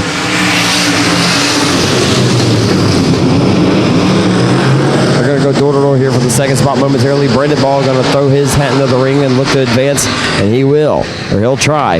They'll go to the inside of the 23 at Tupper. These guys race together seemingly on a weekly basis, both out of the Arklatex area. Tupper out of the Bossier City area. The young man, 20 years old, as Ball going to drift it to his inside. Ball comes up limp though. Of course, Ball drove the B17 machine from the majority of his career, went back to B75 this season, or went to B75 this season in a throwback to his grandfather, who is a very well-respected Northeast Louisiana racer for many years. Down the back straightaway, it's heating up for the race lead. Kevin Sestair out front right now, Zach, as we come to complete lap number 4. He's got his hands full, though, with the Zero machine. Josh Landers out of Mesquite, Texas. Landers an Oval 1 modified ace, also does some factory stock racing when that big money's on the line. The battle for third is still good, and it's heating up. Down the front boulevard we go with turn number 1. Absolutely, Zach, definitely heating up with Ball. Now looking to the inside of the 23 machine. A pair of a Western Flyer chassis for Tupper, who won the trophy dash by about a centimeter over Kyle Ingles last Saturday night. As Ball going to go door to door. Won his most recent race for $2,000 at the Texas State Championship over in Corley, Texas, the Timberline Speedway. As that low side is finally starting to work, as he'll dispose of the 23 now. Down the back straightaway, he's got it. Give it to B-Ball. The Farmerville freight train, formerly from Farmerville, Louisiana, that's located about 20 miles east of West Monroe, Louisiana. Now resides out of Texarkana. At a bobble there. Opens back up the door for the 23 at Tupper. He'll go back to his inside and go side by side down the back straightaway, door to door for the third spot. As Kevin Sestair is able to separate himself as it's 2 laps to go this time by as they cross the stripe. Absolutely, Zach. You got Kevin Sestair out front. Jared Landers in second spot. Brandon Ball was able to make the move. Cody Tupper looks to the inside this time as Ball gets snugged through the middle. Tupper retakes the third spot, Zach. And all of a sudden, here comes the Crandall Texan. He's thrown his hat into the ring. He says, I want to become a player, and he will.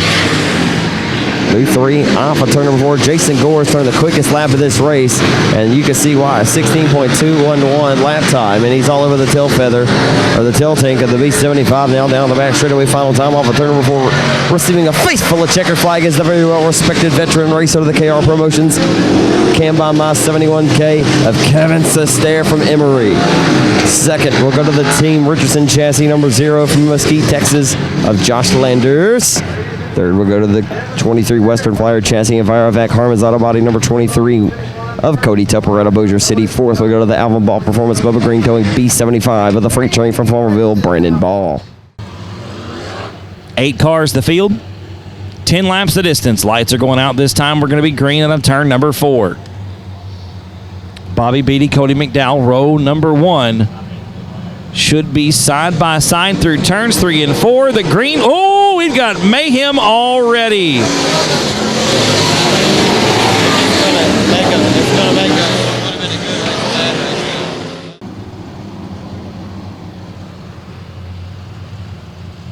And the field line back up side by side, nose to tail. The lights are going out. We're going to try it again. Take 2 on heat race number 15.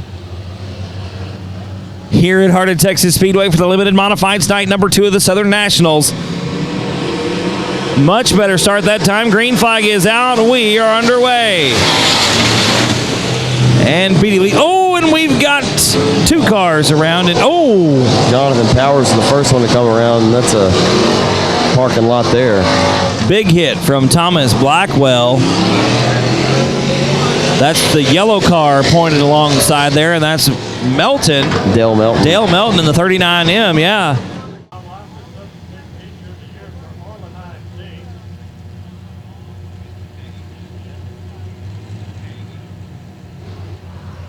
Heat race number 15, getting ready to give it one more shot. Still no laps complete. 5 cars left on the racetrack. We are back under green and beating and banging once again, trying to get into corner number 1. 3 wide up the bottom of turn number 2. Your leader going to be the 367 of Bobby Beatty. McDowell battling around the outside of the 33 of Blaine Shives. Shives going to take over that second spot, Zach. Looks like Dale McDowell into turns 1 and 2. Down the back straightaway. Into turn number 3. Here comes Blaine Shives. Will he throw the slider? No, he won't. He'll go door-to-door for the race lead, though. Side by side of the exit at corner number 4. Down the front boulevard we go. Into turns number 1 and 2. He'll take the race lead of that IRP chassis number 33. How about the performance here for Blaine Shives? And we've got the 86 car, Brian Flowers, missing turn number 2 completely, sliding all the way up off the racetrack and getting into the retaining wall.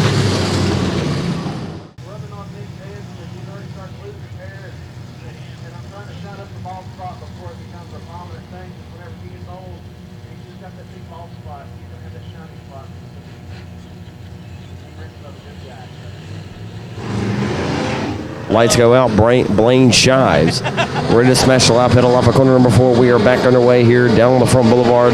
Here we go. Green flag back out, Zach. That is correct. And it looks like Shives going to lead us into turn number 1. Second spot, still Bobby beating the 367.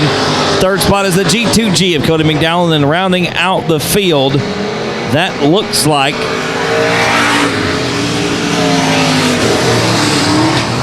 the 293 of Jonathan Powers, the 29J, of Jonathan Powers. Should be 4 laps complete this time by for Blaine Shives.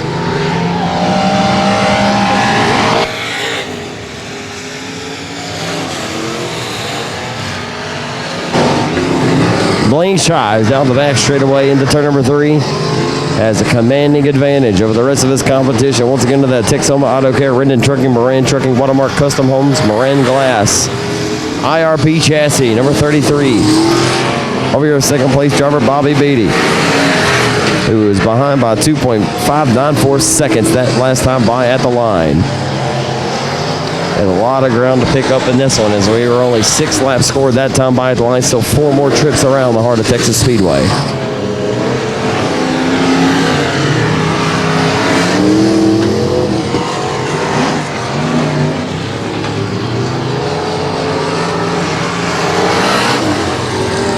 Into turn number 1, Blaine Shotskill continues to set a torrid pace. Around the racetrack, I imagine he hadn't raced that a whole lot in his racing career. Into turn number 3. Blaine Shives used to always pile up the car number 571. As you'll see 2 laps to go this time by into 1. Down the front straightaway, Bobby Beatty still holding on to second. But he's hoping to hold on. He's got some damage to the right side of that machine.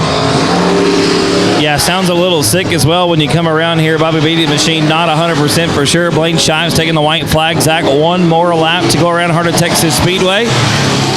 Beatty in second spot, just kind of on cruise control right now. Third spot, still Cody McDowell. Jonathan Powers rounds out the field. The checker flag gonna wave, and Blaine Shives gonna take the victory in heat race number 15. Second spot gonna be Bobby Beatty. Third spot will be Cody McDowell. Fourth spot will be Jonathan Powers. Cam Chassis, I do believe, inside of number 2, the 18M. That'll be Wayne Melton. Wayne Melton in 18M. He'll be fun to watch in this one.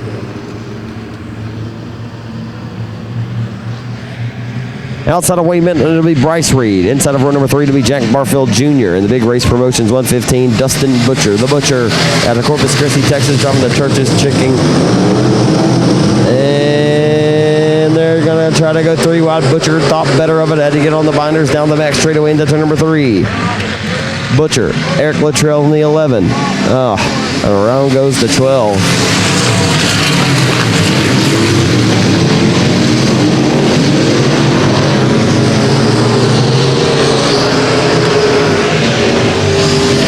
That was more like the 13B of Bryce Reed. I can't see. Gonna stay green, Zach. 2 laps in the books. It's still TJ Green out front. In the 5 machine, second spot belongs to Nate Gaines in the 7 car. And in the best battle on the race, oh, there's some contact for third. That is Melton in the 18M. And he was hit by the 115 of Jack Barfield Jr.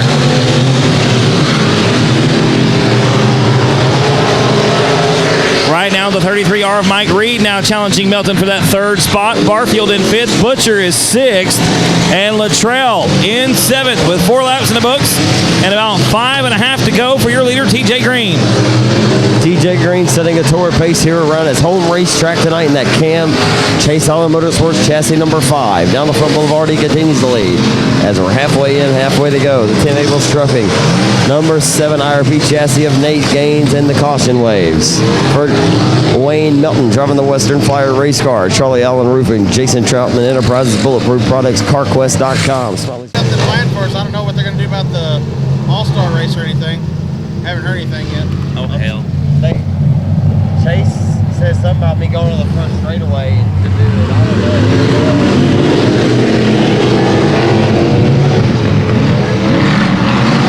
Green flag is back out, ladies and gentlemen. We're back out underway. 5 down, 5 to go in heat race number 16. TJ Green showing the way right now in the 5 car. Eric Luttrell picking up several spots, Zach, around the outside of the racetrack, now challenging Gaines for that 3rd spot. Luttrell working the high side of the racetrack, sneaks around Gaines at the line for the 3rd position. And here comes Dustin Butcher up the bottom of the racetrack out of turn number 2. Butcher sitting in the 5th spot right now, challenging Luttrell for 4th. Every time Butcher tries to make advances, he gets shut down, has to get on the brakes.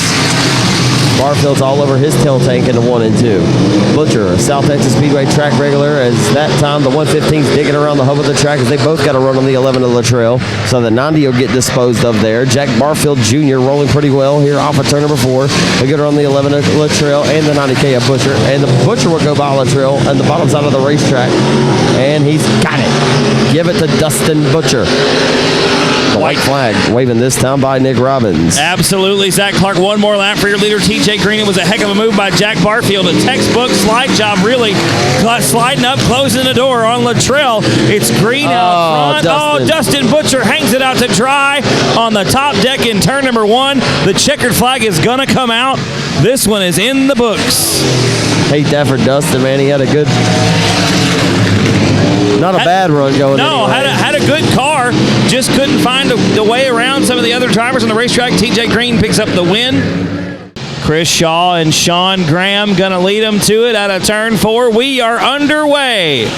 And Sean Graham with a great start off the outside, leads the field into turn 1. We've got 2, 3. They're 5 wide, but not how they want to be. Wow, that's bad. That's a demolition derby. That is Chris Shaw, Brandon Taylor, and Jamie Herring all getting together. All started with Shaw there. Lights are out, ladies and gentlemen. We're going green flag this time out of 4. Royce Jones and Sean Graham bring us to it. Graham with another great start off the outside. Leads the field down into turn number 1. Jones, Homeyer, and Gannett 3 wide, nearly out of turn number 2. Royce Jones back down to the bottom. Tim Homeyer makes the move around the outside to take over the second position on turn number 4. And it's Graham leading lap number 1. Homeyer in second. Jones is third. Gannett fifth. And Ray Kim Jr. rounding out the top 5. We lost a bumper. We got a bumper at the top of turn number 2. That is going to bring us out another caution. Yep, Sean Graham on the throttle early, halfway down the back chute into 3. Field coming around through turn number 4. Graham going to cross the line first into turn number 1. Tim Homeyer in second. Royce Jones is third. Ray Kemp Jr., Michael Gannett round out the top 5. Sean Graham, who had 8 wins a year ago, comes into this season with only 1 victory here, entering the Southern Nationals here in his factory stock. Had a tumultuous night here on opening night in the Triple X Rocket as he leads the Hungry Hounds, who are looking to ride to his tail tank here, but they're going to probably come up and limp, but we'll see what happens, as that car is definitely on kill tonight as he leads the herd. Into turn number 3, Tim Homeyer still rides second. Royce Jones in third, the Troop Texan. Ray Kemp Jr. out of Waco, his home racetrack here. Like I said last night, I was very impressed. Ray Kemp Jr., his first ever trip to the Boot Hill Speedway with 122 factory stocks with 10,000 on the line at Boot Hill and Greenwood. Made the show a couple of years ago. So he's definitely flexed his muscle and show what he's made of in the Arklatex area factory stock rules. We've got Chad Cox around again in turn number 3, does a complete 360 and then puts it back underway.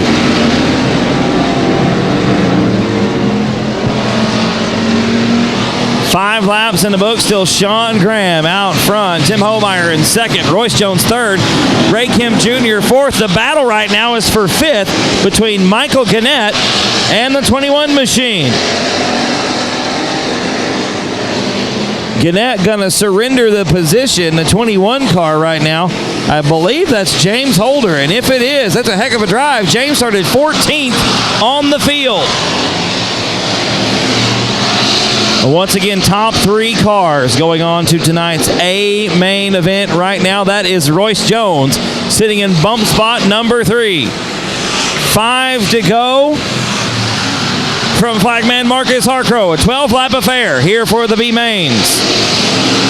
Still Sean Graham about a half straightaway ahead of Tim Homeyer right now in the 8-star car. Royce Jones, your third and final transfer position. Ray Kemp Jr. and James Holder battling it out right now for 4th. Neither one of those drivers in a transfer spot. This is racing for pride right here. Going to be 9 down and 3 to go this time around for your leader, Sean Graham. Graham setting a blistering pace out front in Triple X Rocket. Homeyer still rides second. Jones in third and 07. And I tell you what, here comes the Crandall Texan, Jason Gore. He may be able to get to Jones and grab that third and final transfer spot, but he's only got 2 more laps to get the job done, and he is there. He's got to knock on the back door like a trick-or-treater of the Sweet Tooth. We're about to find out. A few months before Halloween, he says, "Get out of my house!" He'll look to slam the door shut, and Jason Gore says, "I don't care. I'll walk right through your back door, walk through the house, and walk around the living room, and go right through the front door and walk out and serve the kids on the streets." Into turn number 3, off of 4. How about it with the white flag waving, stealing it. Yeah, man, Jason Gore put on a textbook move out of turn number 2, drifts up the racetrack, shuts the door on Jones, and just like that, Zach takes that third and final transfer spot. Looks like Sean Graham, Zach, going to come away with the win. He'll go on. Tim Homeyer going to come across in second, and yeah, that is Jason Gore in the 721, bringing it home in third. Yep, Tim Homeyer's lucky that race is only 12 laps in distance because Jason Gore was on a flat-out Neil, excuse me, my favorite Buick Skylark, Oldsmobile, Cutlass Salon 3000 XP LST in the 189 machine. We're Yes, going sir. green flag racing, Zachary. Zachariah Jones, Nicholas Tim Robbins, Alpha 2 down the back straightaway. They're going to go door to door. They're 2 by 1 by 2 into turn number 3. I tell you what, the drive to keep your eyes on is the 98. He goes 3 wide of that Dirt Track Junkies, Dirt Defender number 98, Chris Davis. We have hard trouble off the exit of Ford. Lucky's involved, but guess what? He says, I'll keep it strolling and I'll keep her rolling. And the bad thing is he took the long way around, but the caution's out anyway, and that's the good thing for Lucky. I just want to see some good dirt track racing. Brandon Taylor's having the same issue, I believe. And he can stomp on the pedal anytime he wants to go. Yeah, and it should be interesting, you know. Smart driver once told me you never want a time your restarts the same twice. A lot of these drivers are so used to restarting at that same point in the midpoint of 3 and 4. If they paid attention to the rules meeting yesterday, to the drivers meeting, they know they can go anytime once that light goes off. Absolutely. And sometimes, you know, it plays a factor, but here it comes Chop. Pork Chop Chamberlain got a fire to the inside of the 33D. I tell you what, the Heart O Texas Speedway is starting to get a little bit more racier and racier as they're 3 wide mid-pack through 3 and 4. And it's Moss leading that lap number 2. And Pork Chop, Kenneth Chamberlain underneath Zach out of turn number 2. They're side by side down the backstretch into drag race into turn number 3. They're 3 wide for the third and final transfer spot into turn number 3. Keep your eyes on the 98 of Chris Davis. The hot chassis, number 98, Jeff Bates Performance, Dirt Defender, Dirt Track Junkies, number 98. I'm trying to roll to the outside. Into 1 and 2, he's up to 4th now. Into turn number 3, he'll go side by side with the race lead. It's Pork Chop.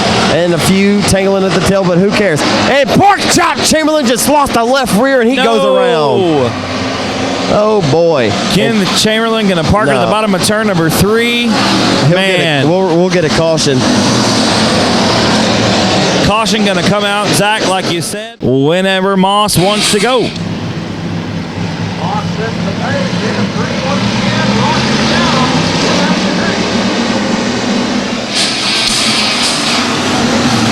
Green flag is back out. We're back underway with 4 laps down and 11 laps to go.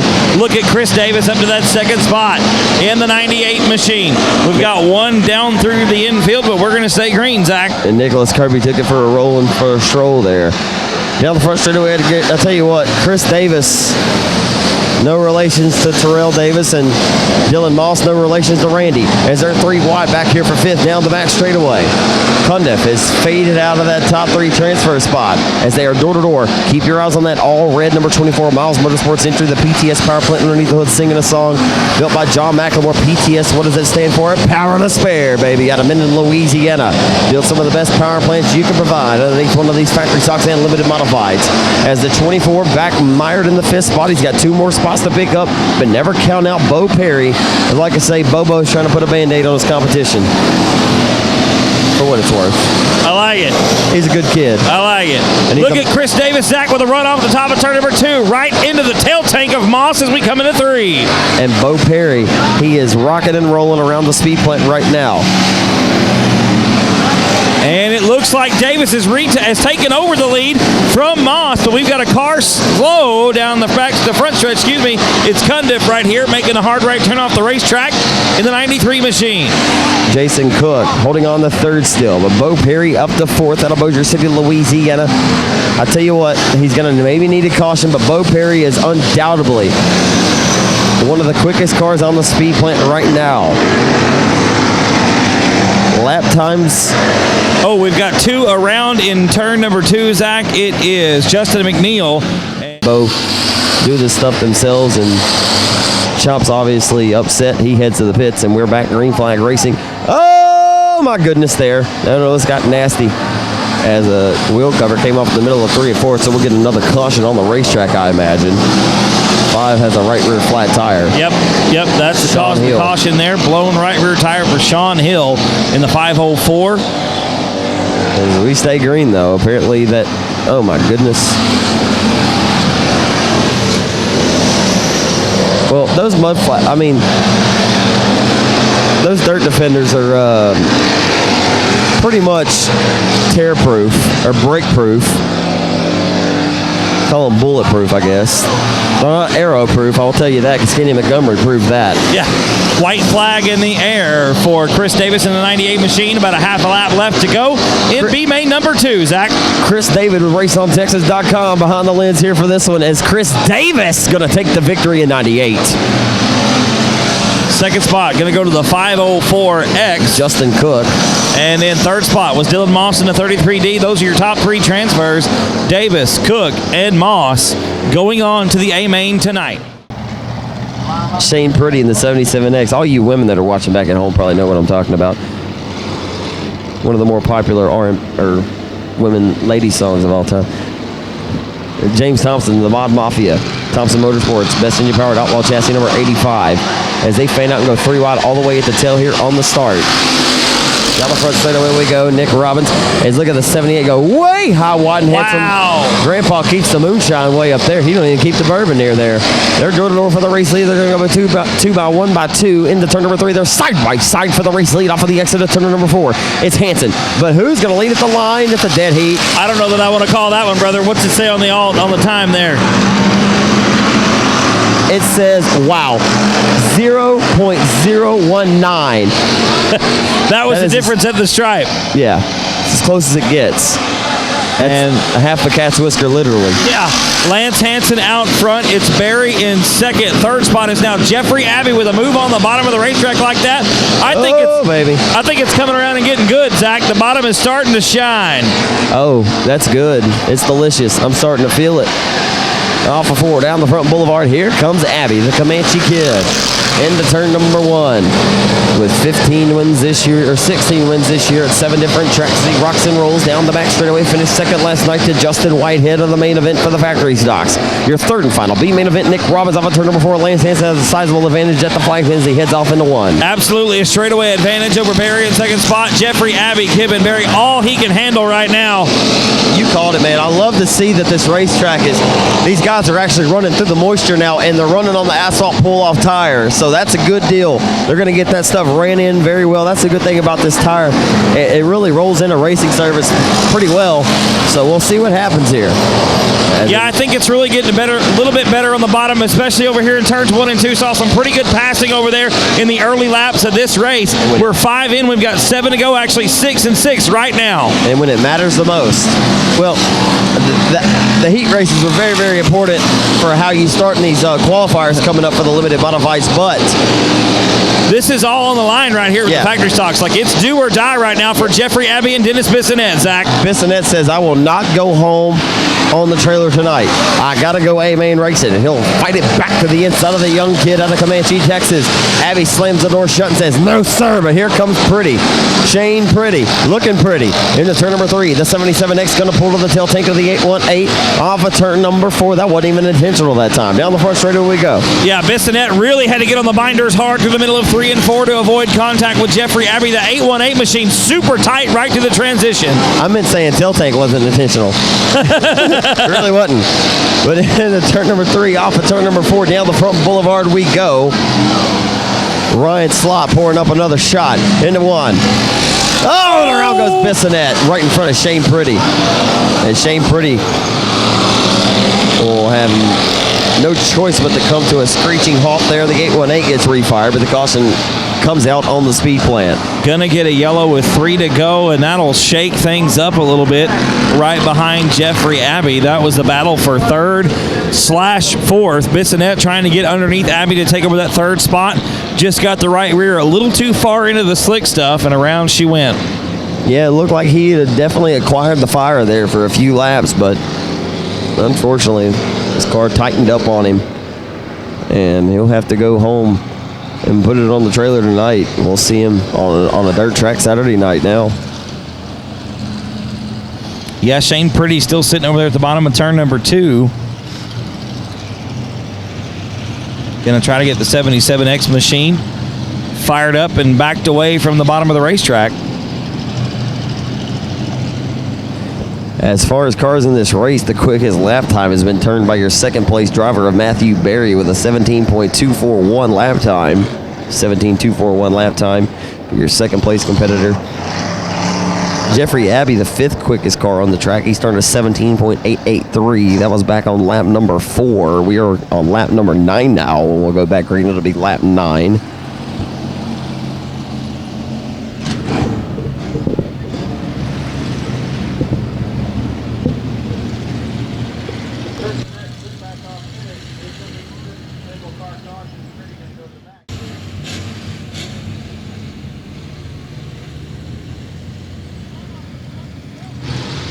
My only thinking on that, brother, is the fact that he didn't stop. I was going to say he actually kept going, and that's the deal, is the yellow came out, and the 77 happened to be the car that was at a halt. Yep. That's the only thing I can think of as we go back to green flag racing. Hansen leads us to the green flag at a turn number 4. And Barry and Abbey going to get together, come into turn number 1. Barry takes over the 2nd spot. Abbey slicing and dicing. Back underneath him, battles around for the runner-up spot. You got a car around in the bottom of turn number 1. It is the 15. Aaron Allen. Of Garrett Allen. Aaron Allen. Aaron Allen bringing up.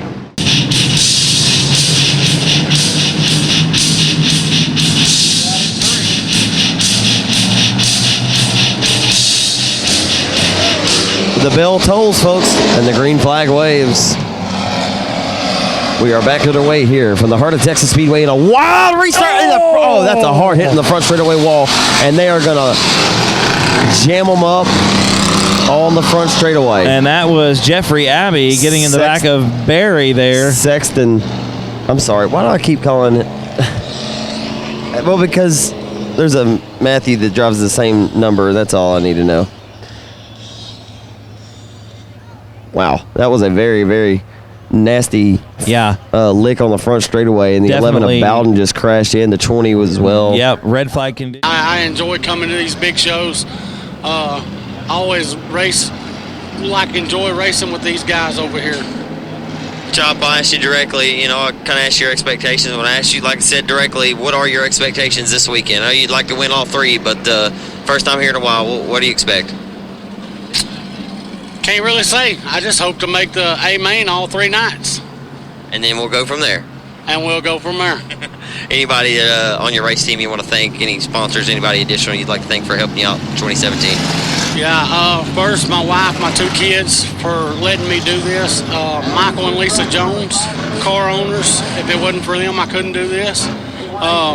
Royce, that drives my other car for me. William, everybody that... Why not? Because his car owners are tuned in live tonight watching Race on Texas, and he thanked those guys personally on the broadcast. It's always good that the sponsors here, that your drivers are giving you shout-outs as they're here at the racetrack. So I know that Royce and both Chop certainly appreciate you, Michael and Lisa, for everything you do for their racing team as we're back underway in our B-Main events here for the factory stocks. Absolutely. B-Main number 3. Got 3 laps to go, making about 2.5 for Lance Hansen Jr., your leader. 2nd spot now, all the way from 9th position, is James Thompson in the Outlaw Chassis House car. And your 3rd and final transfer spot right now is Dennis Bissonette in the 818. Is that not a beautiful machine, too? That Outlaw Chassis, best engine powered 85, as we have all kinds of oh my goodness, I thought that thing was about to hit that light bulb. It's gorgeous, man. That 85 machine, absolutely beautiful. The white flag coming out. 1 more lap to go for Lance Hansen Jr., James Thompson, and now Shane Pretty makes the pass. As soon as I was about to say is, James takes a lot of pride in being pretty, and here comes Shane Pretty trying to live up to his last name. Here we go. They're door for the 3rd and final transfer spot on the final lap. Bissonette's a factor. Coming to the line. Drag race into it. Shane Pretty's going to steal it away from the 818 of Dennis Bissonette on the final circuit. Shane Pretty rises to the occasion and snatches it away for the 3rd and final transfer spot. He'll go A-Main racing tonight. I'm sorry, it's not Rapid. It's his younger brother in the Wounded Duck Trucking Presto Magicling number 2 of Adam Roy out of Red Lick, Texas. Kevin Manning in the 8X. We'll let you know exactly what happens. Green flag's out, ladies and gentlemen, and Chris Cogburn leads the field down into turn number 1. The dust is flying as everybody gets sorted. Oh, and it's Robertson, Dustin Robertson, backing it into turn number 1. Robinson. Unfortunately, on the lineup, it happens to be not correct, but it's Dustin Robinson, who's had a bad luck biscuit type of weekend, man. He's had a bad fast car, but just can't capitalize on it, man. As right now, here comes Roland storming down the back straightaway into turn number 3 for the race lead. He says, hello, Cochran, hello, White. 3 wide for the race lead. Off the exit of turn number 4, that'll make some contact. Still 3 wide down the front boulevard. Nick Omai is heating up here at Heart of Texas. We said it was going to widen out. It's getting good. It's getting great. Let's do it. Down the back straight of the go, door to door into turn number 3. And it was still Chris Cochran that time at the stripe, ping-ponging off a White, and then bouncing off a Roland out of 4. It's Roland this time around the top side, Zach. Roland is rolling around the outside of the Heart of Texas Speedway like they've been doing all weekend long with that low side. It's starting to carry some momentum. Everybody else is kind of hugged right around that hub, trying to let it pray to fruition.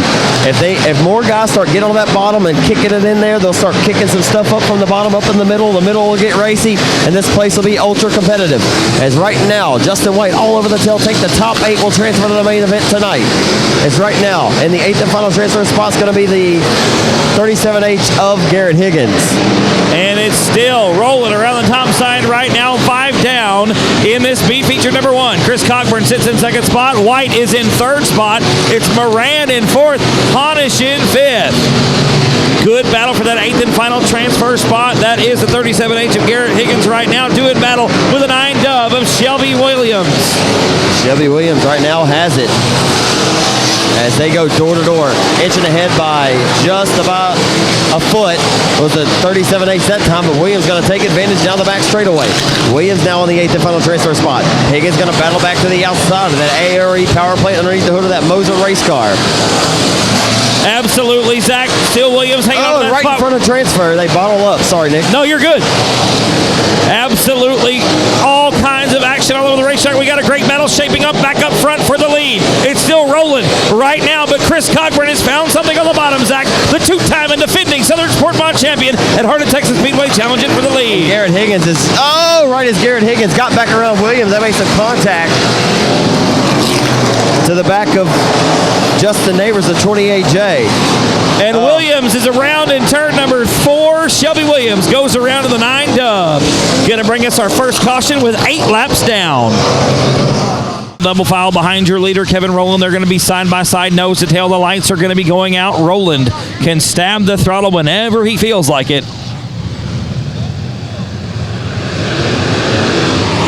Stabs it now, Nick. We are back underway as Cockburn, and around goes Garrett Higgins right in front of the field, and a lot of them plow in behind. Clickenbeer, the victim of circumstance. Clickenbeer was the final car to get tagged into that deal there, and that's tough.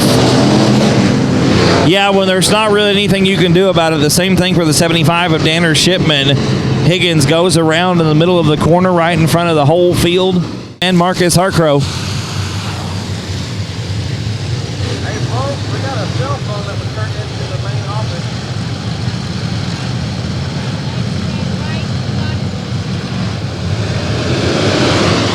Green flag's back out, ladies and gentlemen. Rowland stabs the throttle down the backstretch into turn number 3. Let's see if we can clear it and get to the... and Cockburn into the wall. Greg Moran shoving the 601 of Cockburn right into the wall, and Cockburn getting into the 123 of Justin White. Was White the one that got into him? Don't think so. I think Cockburn just... Here in B-Main number 1. And like you said, Zach, all these cautions really starting to shuffle some of these guys that might have been outside the top 8. Some of them definitely were outside the top 8. A couple of restarts ago, they now find themselves in a transfer position. The 8X right now of Kevin Manning, your 8th and final transfer position.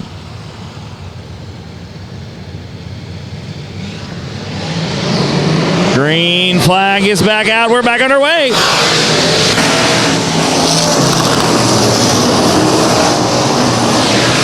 And Rowland leads the field down the back chute into turn number 3. It's Honish now in 2nd spot. Justin Neighbors up to 3rd. Albert McCall rounds out the top 4.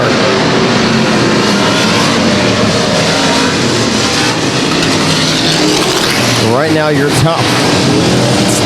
Not right, because Dustin Robinson is mired at the tail. He's not in 4th, so the running order is shown on race monitor is not correct. But Kevin Rowland is still out front with the race lead. We know that for sure. And 4 R's, we head back off into 1. 11 laps complete. Going to be coming around a complete lap number 12 this time by Kevin Rowland. Still out front in the 4R. Honish is second. Then it's Neighbors, McCall, your top four.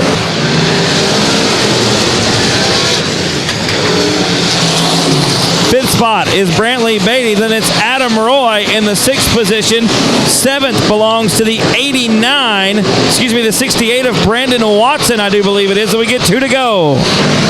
2 to go. 13 complete of this 15-lap affair in your B mod or limited modified B main event. B main number 1. 8 go to the main event.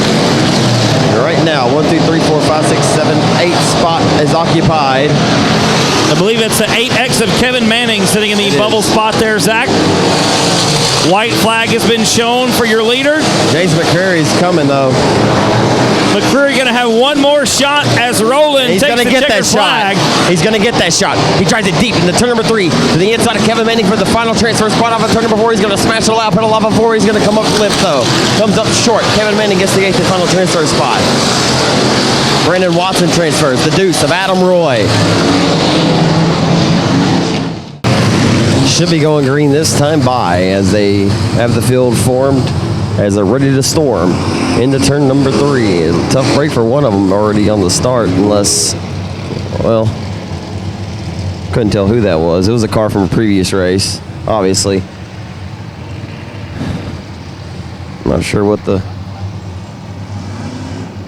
pace laps are for here, but fanning them out here. Justin O'Brien is on the front straightaway track steward here. A pay-per-view video provider of the Hoosier Tire Southwest Southern Nationals here for the first annual event here in Elm Mott, Texas, here at the Heart O Texas Speedway. As we got the field re-racked and stacked and ready to smash the loud pedal down the back straightaway. Your pole sitter in this one, Bobby Beatty, alongside the Rust Texan, Bailey Dosser.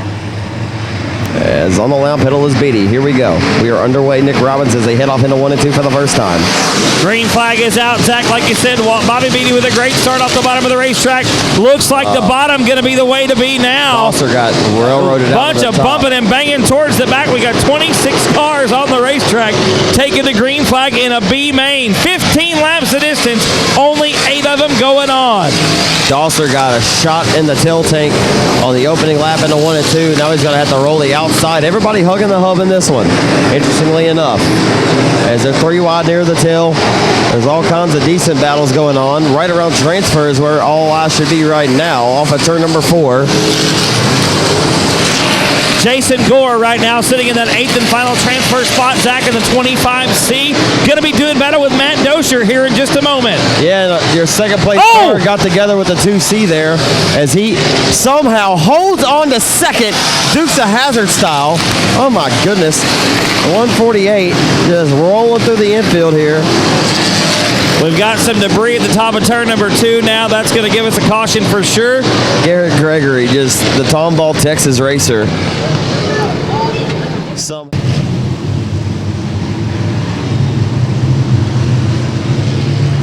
the lights go out. Re-racked and stacked, ready to turn them loose. Down the max, ready to into turn number 3. Looking to get this thing ultra racy. 3 laps scored. Off of turn number 4. 8 laps remain. Not a good restart for Neighbors at the till. They head off into 1. Green flag is back out, Zach. That's right. We're back underway with Beatty out front. We got a wild race going on about mid-pack. It's Rusty Head getting into the mix. I believe James Guyton involved. We're 4 wide through turn number 4. They had no choice but to go 4 wide. And Cleo, look out, Cleo. Oh, wow, what a save. What a save that was by Absolutely. I'm telling you, call now for your free tail reading because Cleo Adams has got it.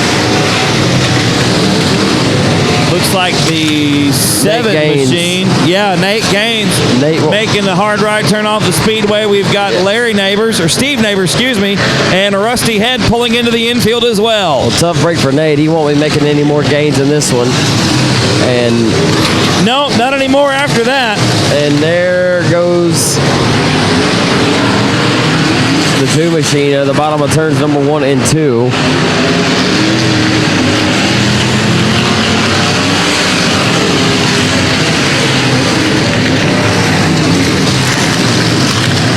Setting a toward pace out front with the race lead is Bobby Beatty.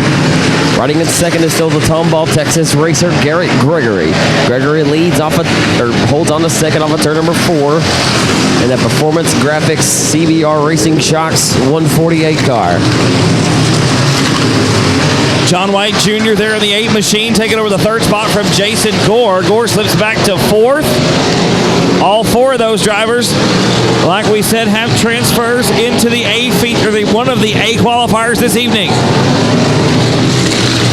Here comes the Crandall Texan. Jason Gore has ice in his veins all weekend long. The best battle on the speed plant right behind Gore is going to be between the 12 star at the flag stand. Getting crossed up in front is Brian Short there in the deuce. Oh, and some contact there in the tail tank. The 12 star got into the tail feather there of the deuce of Brian Short. But Short holds on to the wheel and stands tall there. Off of 4, down the front boulevard we go. Your leader is still Bobby Beatty by a straightaway over John White Jr. in 2nd spot. Gregory has slipped back to 3rd. It's Jason Gore in 4th. Short is 5th. A good battle going on for 6th. 6th and 7th right now on the racetrack, side by side through turn number 4. John White Jr. turned the quickest lap of this race with a 16.455 over Bobby Beatty. Your race leader in this one, who's a straightaway advantage up ahead of your race leaders, but he's got lap traffic approaching ahead, but not too significant with only 2 laps to go. He should be able to hold serve from here. I think so, Zach. We got 1 lap car between the leader, Bobby Beatty, and the 2nd place car, John White Jr. White flags in the air for Beatty. 1 more lap to go. The question is between transfer. Is it going to be Bailey Dosser and the 12 star, who's right here going door to door in the 1 and 2? Oh, we got a caution on the racetrack. Zach, we've got a car stopped at the top of turn number 4. And factory stocks, I believe, on the ticket for this year. Very honored that Kevin Rogers and Kevin Sestair would, absolutely give us the honor. We're definitely privileged, Nick. Absolutely. I know I can speak for you on that, man. We're honored and privileged, and it's a blessing to be a part of that great event, to honor a great man who contributed a lot to this sport that we love so dearly. Very much so. And Zach, we are getting ready to go. Green flag. We got 1 to go. We're going to wave the green and the white at the same time. So the next time across the line, that will be it. Bobby Beatty is your leader. Look at this. They're 3 wide for transfer there. Down the back straightaway. You could throw a blanket on them. John White all over the tail feather for your race leader. Through 3 and off of 4 for the final time. Drag race of the light. John White nearly got it. Did he get it? I think he did, got it. Zach. He got I think he got him. Yeah, he did get it. Absolutely. By 2 1,000ths of a second. 0.002, ladies and gentlemen. John White Jr. going to win this race. 2 1,000ths of a second. By the closest finish we've seen all weekend long. I mean, that is literally the half of a cat's whisker. Stacked and racked, ready to go. It looks like the light should be going out, and it will. It's going to be the Kilgore Texan, T.J. Evans, trying to win his first ever race here at the Heart O Texas Speedway and get his 9th win on the 2017 campaign. The lights are out. He smashes the loud pedal. We are underway here from the Heart O Texas Speedway in your first A main of the night. Brad Ball from Highlands, Texas, with that CB Race Engine power plant underneath the hood built by CB Bruton as they nearly try to go 3 wide. They're 1 by 2 by 2 by 2 down the back straightaway. Justin Whitehead trying to fit it to the outside of the Cattlemill section. They're 3 wide for 3rd in the 3 and 4. Nicketts heating up. Absolutely, Zach. Looks like it's going to be Evans leading lap number 1. Ball in 2nd. Sontag 3rd. Votaw 4th. And Holt rounds out the top 5. Justin Whitehead trying to find his way around the top side of the racetrack. And he goes 3 wide down the back straightaway. Whitehead does. He'll smash the loud pedal and separate himself once again from that battle behind him. He had to get bottled up there. The 31 was losing ground there. We've got Chris Davis around. Zach Moss stops. There's another car stopped at the top of turn number 3. Can't quite see the number. It's Tim Homeyer.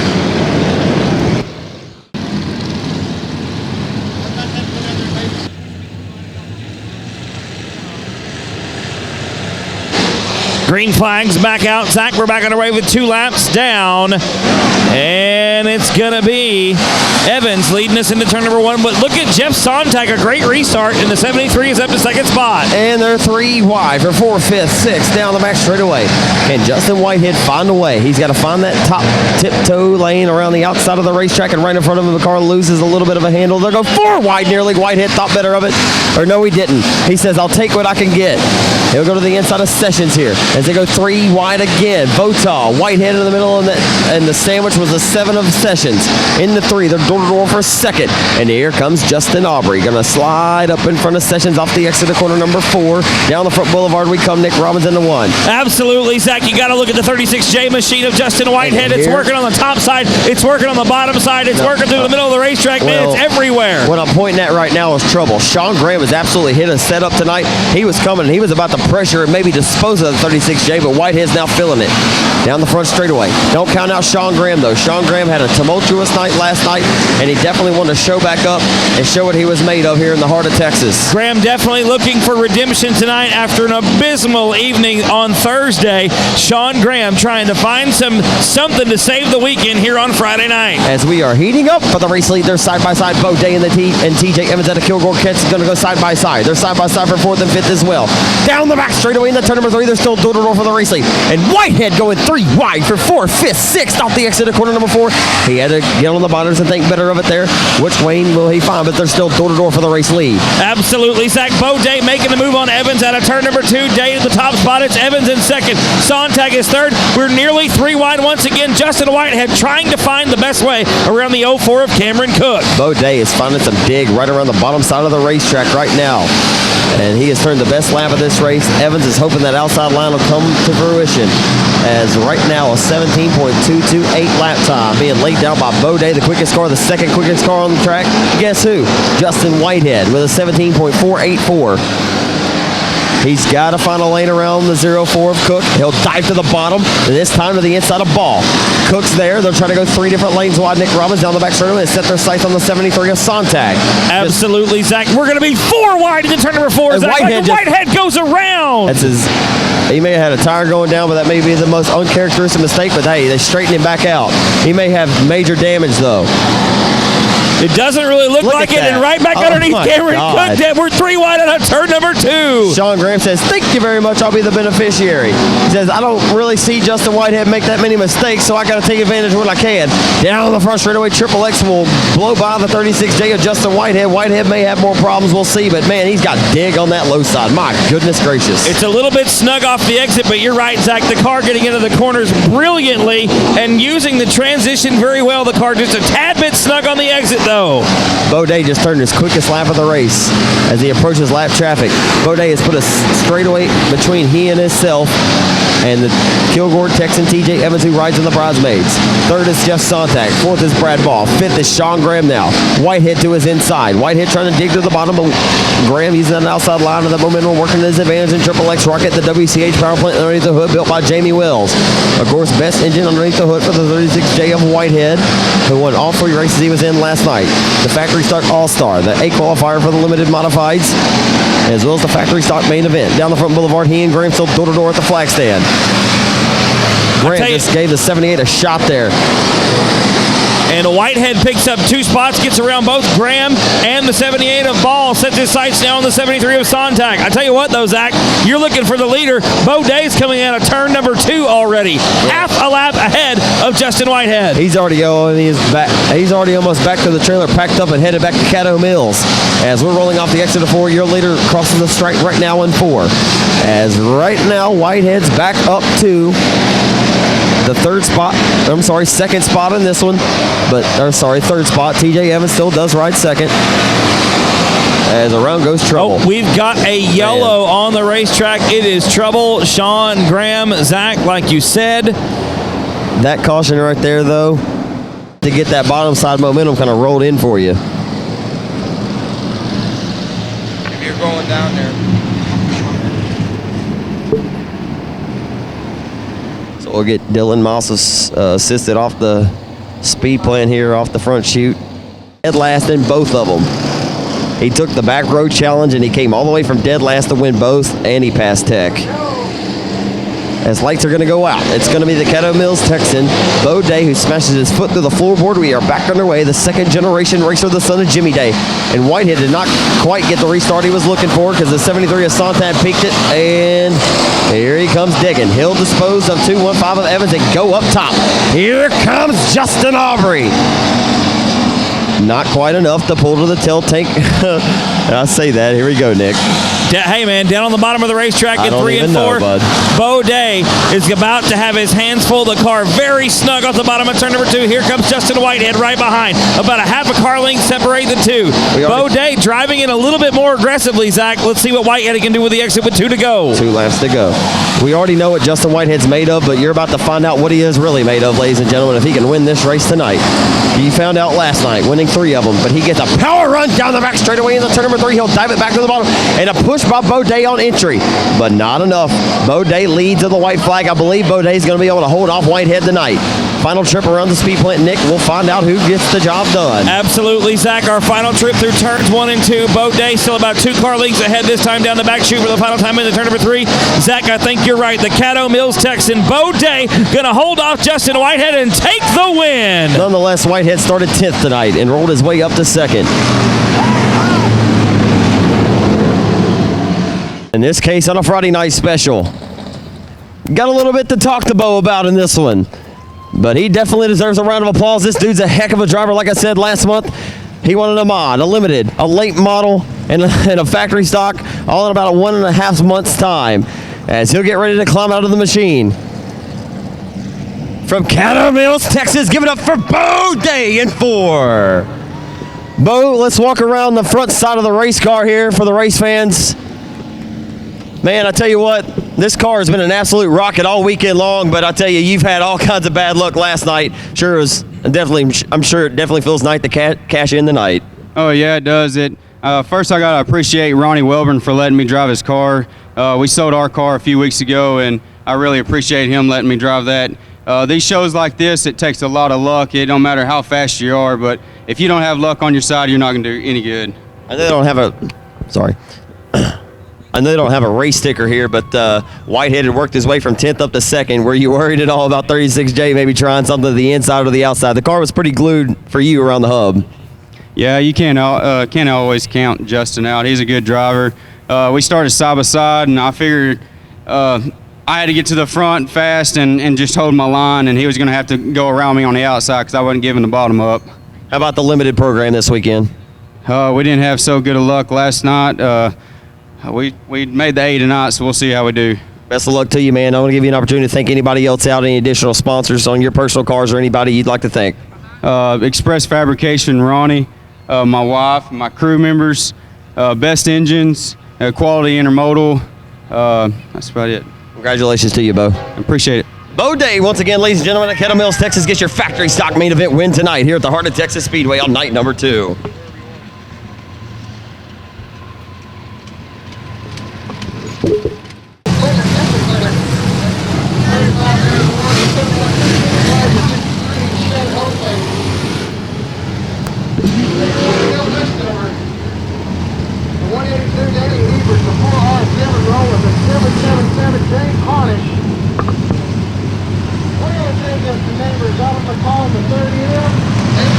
Ladies and gentlemen, the green flag is out. We're underway with A qualifier number 1. Josh McGay going to lead the field down into turn 1. We got a car around its Justin Neighbors in the back of the pack already. Looks like we're going to stay green for the time being. Off of turn number 4, McGay going to roll with the race lead off the exit corner number 4. Down the front boulevard 911. Jacob Church in second. You're getting closer and closer to have to shave your head. Off of 2 down the back straightaway. Absolutely, yeah. We just talked about that, Zach. If Jacob Church wins this race, ladies and gentlemen, he's gonna win it. Track announcer Jeff Martin got to shave his head. Lap number 2 in the books. Zach, Josh McGay out front. Here comes Shady Bear. Shane A. Bear knocking to the back door to the 24. 14 and 24 going to go at it for 2nd and 3rd. Off of turn number 4, the top 4 will transfer to tomorrow night's main event. And here comes Oaks. Craig Oaks looks like an Oak, all right. Into 1 and 2. 3 wide for 4th off the exit of turn number 2. Momentarily there off the exit of 2. Down the back straightaway into turn number 3. Craig Oaks going door to door with the K6 of Joe Adams. Adams from Drummond, Oklahoma. Off of 4. It's a great battle there shaping up. Down the front boulevard we go, Nick. Absolutely. Zach, looks like Oak's going to get around the K6 of Joe Adams to take over that 4th and final transfer spot. But here comes a rocket, Kelly Lockey, looking to the inside in turn number 3. We got a yellow on the racetrack, Zach. We've got Showtime, Shane Heffling, Danny Abear, and one more race car parked up at the top of turn number 1. See you later. He says, shear me now. But don't shear me. I got long hair and it's luxurious. The lights are it is. The lights are out. We're going back. Green flag racing 4 in the books, ladies and gentlemen. Josh McGay brings him to the green. Terrible knuckleheads. Terrible. That's just terrible. Back on the restart. Down the back straightaway. A-Bear going to get disposed of by the 91 of Craig Oaks. Oaks is feeling it tonight. That IRP chassis got to roll to the inside of the chassis builder and manufacturer of the Express chassis, who was on top of the limited modified ranks for several years. Oh, and A-Bear gets a shot in the shorts to Oaks. And I think he may have knocked the tail tank out from underneath that car. A little bit of a love tap coming down the front stretch, and Shane A-Bear pulls alongside Craig Oaks coming into turn 3. Zach, we're side by side for 5th as well. That was a hard Breezy. hit right there. Chase Breezy goes around. Mitchell Clement with nowhere to go. All race for sure. I mean, you got the 69 of the Marshall Missile. Derek Grigsby, he won his heat tonight from the pole, but he got no passing points. That's the name of the game. See, he did the best. He held serve and did what he had to do and transferred directly to this race, but he doesn't get a good starting spot. But passing into premium, he gets a good restart here. Mid-pack as we head off into 3 and 4. You got to stay out of trouble and not a good restart for Upchurch. They go 3 wide down the front straightaway nearly. And Shane A-Bear going to take away, and here comes Craig Oaks, baby. It's the 9-1 and the 9-1, or the 9-1-1 and the 91. And Josh McKay going to lead the field back down into turn number 3. Zach, you're right. Craig Oaks on a mission right now. We've got 2 cars around together in turn number 2. Looks like Kel Westover. Yep, Westover and the 44 car. Y'all scare the tits out of me. Dude, some of those cones, there's some cones in dirt track racing, folks, that have seen some wild nights. I'm not a big fan of the cone. It just depends on the situation, and I think if you give them enough double file chances, it's time to go single file and get things done. Somebody plow that cone. We are back underway. You cannot pass till you get to the cone. And it looks like the 77 may have got around one of them. Look at Grigsby go straight to the top side. Zach trying to pick up some spots about mid-pack, trying to find his way into the big show tomorrow. And he hustles. The former Houston Astros pick. But as we look back up front, it's the 9-1-1. Josh McGay holding on to the race lead over the 24. I'll tell you what, Craig Oaks wants that last restart back and forth to stick. Cleo Adams came right back. I'm sorry, the 4X came right back onto the racetrack just in about the bad nick of time there. Wally Beatty. And it looks like we got a good battle going on about mid-pack. Zach, we've got the 35 machine. That's one of the Roy brothers. And then the 511, that is going to be Corey Williams. Williams working to the inside of the 35. The Marshall Missile's way up top. And he gets a run way down the front straightaway. They went 3 wide there momentarily. Williams right now, Zach, sitting in that 8th and final transfer position. He's got Keith White right behind him.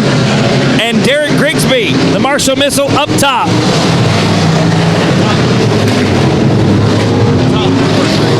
Top 4 transfers. Sorry, ladies and gentlemen, 4 transfers. But they're side by side for 4th and final transfer spot. Now Lockie has his sights set on A-Bear. Tell you what, Craig Oaks and Shane A-Bear have been exchanging positions probably 2 or 3 times during green flag conditions in this race. Oaks will peek it back to his inside into 1 and 2. I tell you what, Zach, you've got a good battle going on for 3rd right now, but Kelly Lockie just kind of biding his time, waiting on one of them to slip up, and he's going to find his way to the transfer position. It's interesting how much they swap positions here. And I'll tell you what, Derek Grigsby's rolling there 3 wide off of turn number 4. Grigsby's going to get the best of that battle now. Down the front straightaway, he'll set his sights on the Presto Magic Clean number 35, Texas Kid Emergency Center entry out of Red Lake, Texas, Aaron Roy now. They're 3 wide here again mid-pack. Brandon Watson, Adam Roy. That's Keith White on top in the 71G Vato chassis entry.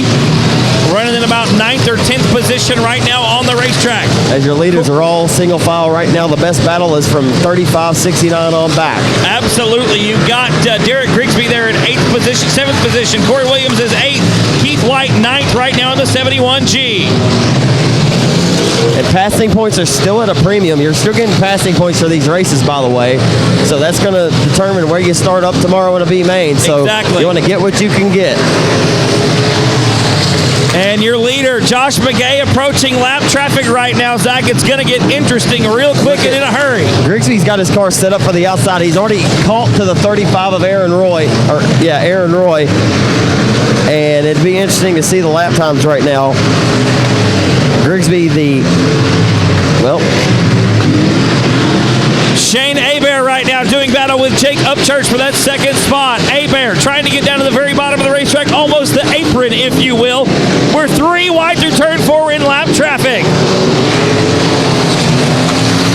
Back down the front straightaway in the turns 1 and 2. Upchurch still holds on the second. Hebert now in hot pursuit for that spot. Down the back straightaway, Kelly Lockheed with a good run, trying to hunt down the 91 of Oaks. Joe Adams back in the 6th spot. 7th is the Marshall Missile of Derek Grigsby. 8th is the 35 of Aaron Roy. One of the best battles on the racetrack right now, ladies and gentlemen, the one for that second spot. It's McGay out front, Upchurch in second, Shane Hebert trying to chase Upchurch down in the 14 machine. Your fourth and final transfer, still the 91 of Craig Oaks. They're actually catching Josh McGay. His car is losing something, but let me show you this, Nick.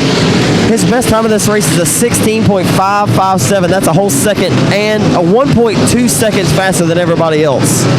That is impressive right now for the 911 machine. But you're right, Zach. Those 2 cars, Upchurch closing the gap on McGay and Hebert right there in tow. It's about to be a 3-car battle for the lead. We've got 20 laps in the books. Got to be about 10 to go. Maybe 5 to go. I'm not sure.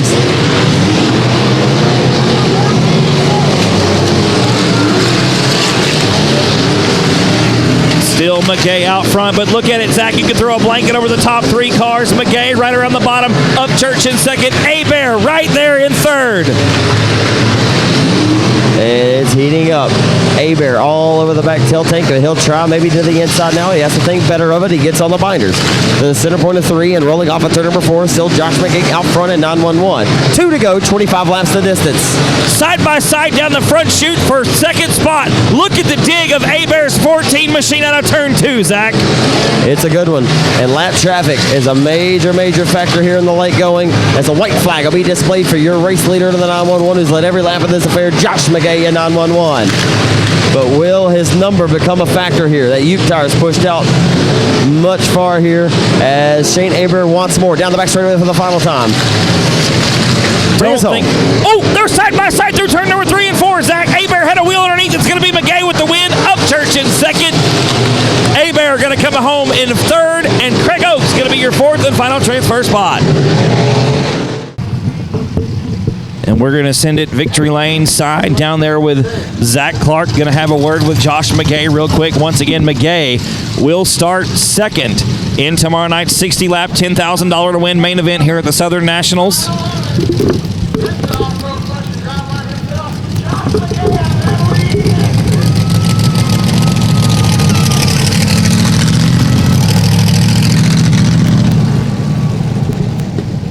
Once again, race fans, give it up for him. Josh McGay out of the race car once again here in 911.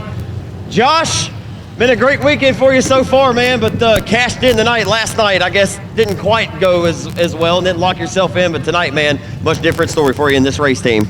Yeah, last night was very eventful with the track. The way it was, you know, it was kind of hard to tell with that many cars how much rubber it was going to have, and made for some pretty aggressive racing on a lot of people's behalf, and, you know, I was one of them, so everybody's going for 10 grand, and the fans are missing out if they're not watching, because tonight the track was perfect. It was great, you know. You're primarily an open wheel modified racer. How much do you enjoy racing these Southern Sport Mods here this weekend? Oh, man, they're great. I used to run one probably about 5-8 years ago. Had a good time with it. You know, the Williams family, Corey Williams, his parents, and Brandon, they all pitched in. They had an extra car and said, hey, why don't you run it in this race, you know, and I couldn't thank them enough. They've been working their butts off. It's been great. You've got some laps around this place too. Yeah, we come here probably about 5 to 10 times a year and with a modified, and it's always a good time. Promotership's great, the fans are great, everybody's great down here. We have a good time every time. Don't want to mention too much about a race going up a few states away, but just kind of ease this thing a little bit, knowing that you're in the show tomorrow night and not running the modified this weekend. Yeah, I'll tell you what, that 16-hour drive home on Sunday ain't no joke, but yeah, I mean, it's fun up there. We have a good time wherever we go, but all of our friends and family are down here, and Chase and Jason and everybody that put this show on here, it makes it great. You know, I mean, we stay home and race with all our friends and have a good time. Now you can sit back and relax and get ready for that 10 grand tomorrow night. Yes, sir. Yeah, it's going to be a blast. Congratulations to you, Josh. Thank you, sir. Josh McGay, your winner here at the Heart of Texas Speedway at A qualifier number 1 here for the limited modifieds for the Hoosier Tire Southwest Southern Nationals. You know Jeff Martin, you mentioned Jeff Martin, he's probably going to charge you double. So, I'm kidding. Good shout out to my buddy Tubbs. Hopefully he's out here tomorrow night. But the rest of you guys at home, you're missing out on a great surface. We're here to have fun. Let's do it. Absolutely. He's going to set the pace from the pole position to this one with the Vato Pancho Vila, Martin Marine, number 31, Vato chassis of the Kaufman Texan, Cody Smith on the front row in this one. And Cody's going to look to rebound after last night's misfortune. He got turned down the back straightaway, and we've already got him scattered, smothered, and covered down the front straightaway like a Waffle House night. And $60,000. Well, that'd be a heck of a race. Be a heck of a race.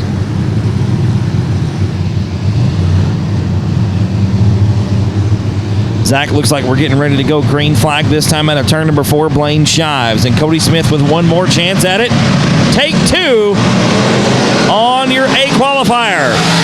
Underway. It's going to be Blaine Shives driving the Texas Auto Care, Rendon Trucking, Moran Trucking, Watermark Custom Homes, IRP. And now they get together. Blaine Shives hard on the back straightaway wall. But he gets it straightened back out. He is not going to be happy with that. And some contact there to the center of the corner off of 4, the 33. Going to lead lap number 1. The race car may not be very happy with that either, Zach. That concrete does not forgive. It's Mike Roach out front. And look at Rodney White in the 84 machine. Picking up and Shives and Smith get together, and then they're just dominoing behind them. Shives is just driving pissed off now.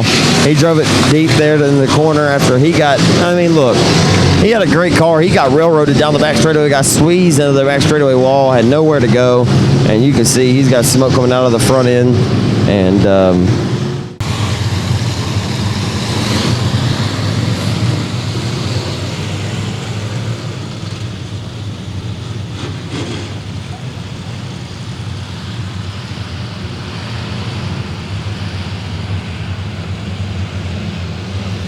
everybody bunched up nose to tail. The lights are out. Here comes J.C. Howell back out onto the racing surface in the 103 machine. just messaged my buddy Chris Brown, many-time USMTS modified winner. He brought me one of my Oakland A's hats back that I left at Arcotex a while back in his trailer. And he's here helping out a lot of his CBR shot customers as well this weekend. Of course, Matt Brown, Performance Graphics, proud supporter of RaceOnTexas.com as they go side by side from the second spot on the restart. The Martin Marine, number 31, Pancho Vila, Vato chassis, number 31, Cody Smith from Kaufman, going to get pressure from the Crandall Texan on the 121 of Bobby Ruffin. Oh, and he got a shot in the tail tank. They're going to go door-to-door for the fourth and final spot, but the 121 had to get on the binders there, Nick, in the turn number 3. Absolutely some good car control under there by Bobby Ruffin, trying to not get into Cody Smith as hard as he did, I'm sure, but able to keep it moving forward. Yeah. And we're going to stay green. Smith right now in your fourth and final transfer spot. There's more contact. Ruffin ain't bluffing. he ain't bluffing.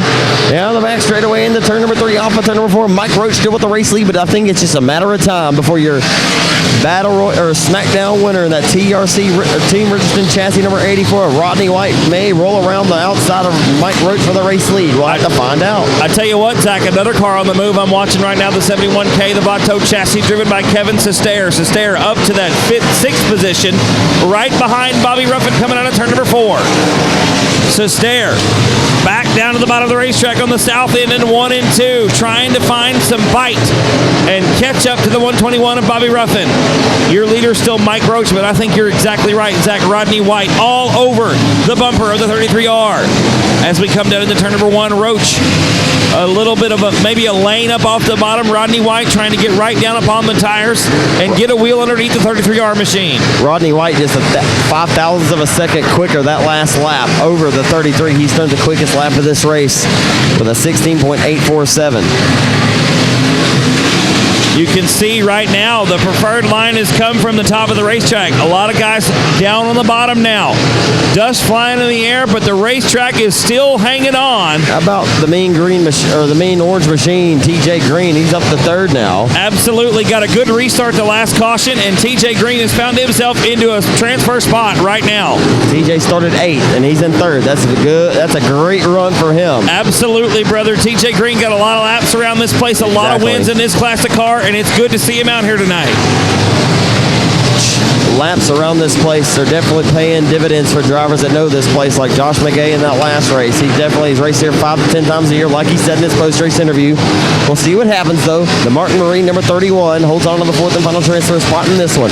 Roach is being pressured. Here comes Rodney White to the inside. Oh, baby, they may be hooked up. They're not. They may make contact, though. We're going to have to see what happens. Yeah. Roach is trying to pinch him down. They're making all kinds of contact. They're wheel to wheel. They make more contact down the front. So Rodney White says, I'll get what I can get. Please don't throw a fit into 1 and 2. Oh, and White's got sparks coming out of the 84 now. We'll have to see if it holds up, man. I tell you what, Zach, that was a hard-fought pass right there. Rodney White, a little bit of a faster car, finally makes the move. A little bit of bump and grind, but I don't see nothing wrong with that, Zachary. I don't see nothing wrong. 13 complete, 12 laps to go this time. Down the back straightaway, White now separating himself and setting his sights on lap traffic. He is inevitably the quickest car on the speedway right now, right around the hub of the racetrack in 84. Absolutely, down around the bottom in turns 1 and 2. Once again, it seems to be the preferred line. I wonder if I wonder if the right side door panel being flared up is giving him, it's like a wing, giving him some downforce there. Definitely catching some air as we come to 10 to go from Flagman Marcus Hartgrove. 15 down, 10 laps left here in A-Main qualifier number 2. Once again, if White wins this race, the best he'll start is outside row number 5. That would be 10th position tomorrow night. Your leader now into some lap traffic as JC Howell leaves the surface. As lap traffic up ahead, your leader in the 84 this time by through 3 and 4. Very rare for Ada Oklahoma's. That's Bobby Beatty in the 367. Looks so familiar to Kel Westover's car from a distance. From a distance. And he'll slow down off the exit of 2. Yep, Bobby Beatty slow around the top side of the racetrack. We got a green-yellow. Beatty going to try to limp the thing back to the exit in turn number 1. Doing the best he can, trying to stay out of the way, not hold up the racing action. Yeah, Beatty going to limp it around the top side of the racetrack. He'll make the hard right turn out of turn number 1. And the TRC Racing Chassis 84 is stuck and glued around the hub of the Heart O Texas Speedway right now, separating himself. As Kevin Green being pressured now by the number 31 from Kaufman and Cody Smith, but Bobby Ruffin is right back there, filling it again. It's 5 to go, this time by the Flagstead. 5 laps to go around the Heart O Texas Speedway to settle the score here on this dirt track Friday night. Zach, it's a big jump from the leader, but he's coming into some lap traffic once again. Mike Roach might be able to close that gap if the traffic doesn't cooperate. It's Jack Barfield Jr. in the 115 about to go a lap down. Jack, a pretty accomplished racer in his own right, knows the drill. Going to stick to the high side of the racetrack and let your leader come through. Cody Smith has to be very careful here, battling as he has peaked it underneath the 5 of Kevin Green several times. I'm telling you, I've seen Bobby Ruffin pull rabbits out of his hat multiple times in his career. He's the only driver I've seen actually pass Jason Ingalls at Lone Star probably in the last 5 years. If Ingalls is ahead anyway. Right, and 2 to go this time by Zachary. It's going to be very important for him not to really thread the needle and know that he's got a comfortable spot. He's in the show right now. If he holds on to not pressure too hard to allow the 121 to make a bonsai move, because he will make it if he has to with the cautions out. Oh, we've got one around in turn number 4. It was right in front of the leaders. Good thing we got a caution on that one. It was the B75 of Brandon Ball going around. It seems to carry more momentum. And it'll just be up to when Rodney White elects to go and his cat and mouse game here and see what happens. The light's out right now. Like, he could go now if Absolutely. he wants. And I bet he goes right when he hits that H. Watch. Nope. He says, I will not. He's going to do the old school style. I'm going to hammer the throttle through 3, midpoint of 3 and 4. And here we go. And Ruffin got 31 on the restart. Absolutely, Just like Ruffin I around. expected. Yep. You got Ruffin around the Yeah, most outside, Zach, Poncho. like you said, going to be the white flag out this time around. But look at Smith on the bottom. Yeah, I said Pancho Villa. He said, you know what? I can't let that happen to me. Chris Florio just drove it in deep to the inside of the 121 here on the final circuit. White flag waves in front of the face of your top four. And Ruffin is about to give the 21 a shot in the shorts on the final lap. You better believe it. He tried. Or maybe not. Oh, look out, Oh, guys. Oh, my goodness. Florio going to give a shot in the shorts of the 31 of Cody Smith. Come on. and but he does. That's garbage, man. I hope Cody finishes, and he does, but he's going to get past anyway. Kevin Sestaire. Kevin got him. Oh, my goodness gracious. I guess if anybody was going to get him, it'd be Kevin Sestaire, but...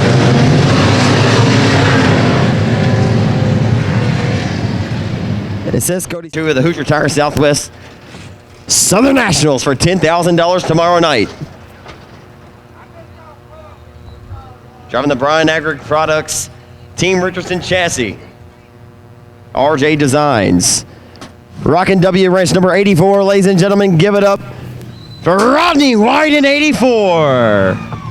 Well, Rodney, not a bad display tonight, man. I tell you, I just told the folks, you know, the first race on house this year, you were in Victor Lane, and you definitely turned my head that night. Tonight, you definitely had some pressure there. You jumped out and were able to protect from there. Yeah, I appreciate it. We had some bad luck last night. I'm glad we were able to capitalize on something this evening. It feels good, definitely, to lock yourself in and have a front row or outside front row starting spot for this deal. Oh, yeah. I can't wait. How much have you been looking forward to this race since it was announced? About 2 months, which is when we signed up. What's the biggest paying money wise is in your career? Probably the SmackDown. So 10 grand would definitely be nice for you in this TRC race team. Oh, yeah. Tell us everybody that helps you out in the race car, any sponsors, anybody in addition you'd like to thank. Yeah, Whitey Race Engines for the power, TRC for the chassis, Brian Agri Products, Lone Star Food, Douglas Distributing, and my family. Let me tell you this, man. It's a good thing you were out front minding your own business, because the guys behind you duking it out for that fourth and final spot, man, it got pretty hairy. Yeah, I bet. Congratulations to you, Rodney. Thank you. Rodney White in Victor Lane here at the Heart of Texas Speedway, A qualifier number 2 winner. I'm going to back up and get out of the way. All right.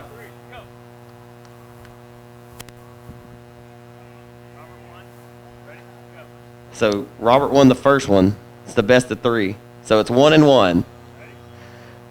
This is for all the Tostitos, unless they tie. Justin Whitehead and the best engine power. Thompson Motorsports, RaceOnTexas.com, Saints Ford. Outlaw Chassis Manufacturer and Builder will be your pole sitter for tomorrow night's 10,000 win Hoosier Tire Southwest Southern Sport Mod Nationals.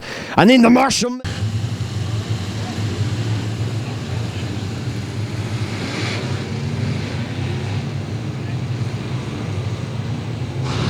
Trevor Foley inside the second row alongside Jacob Church in the 24-20 lap race here, Zach, for the All-Stars. 1,000 a win.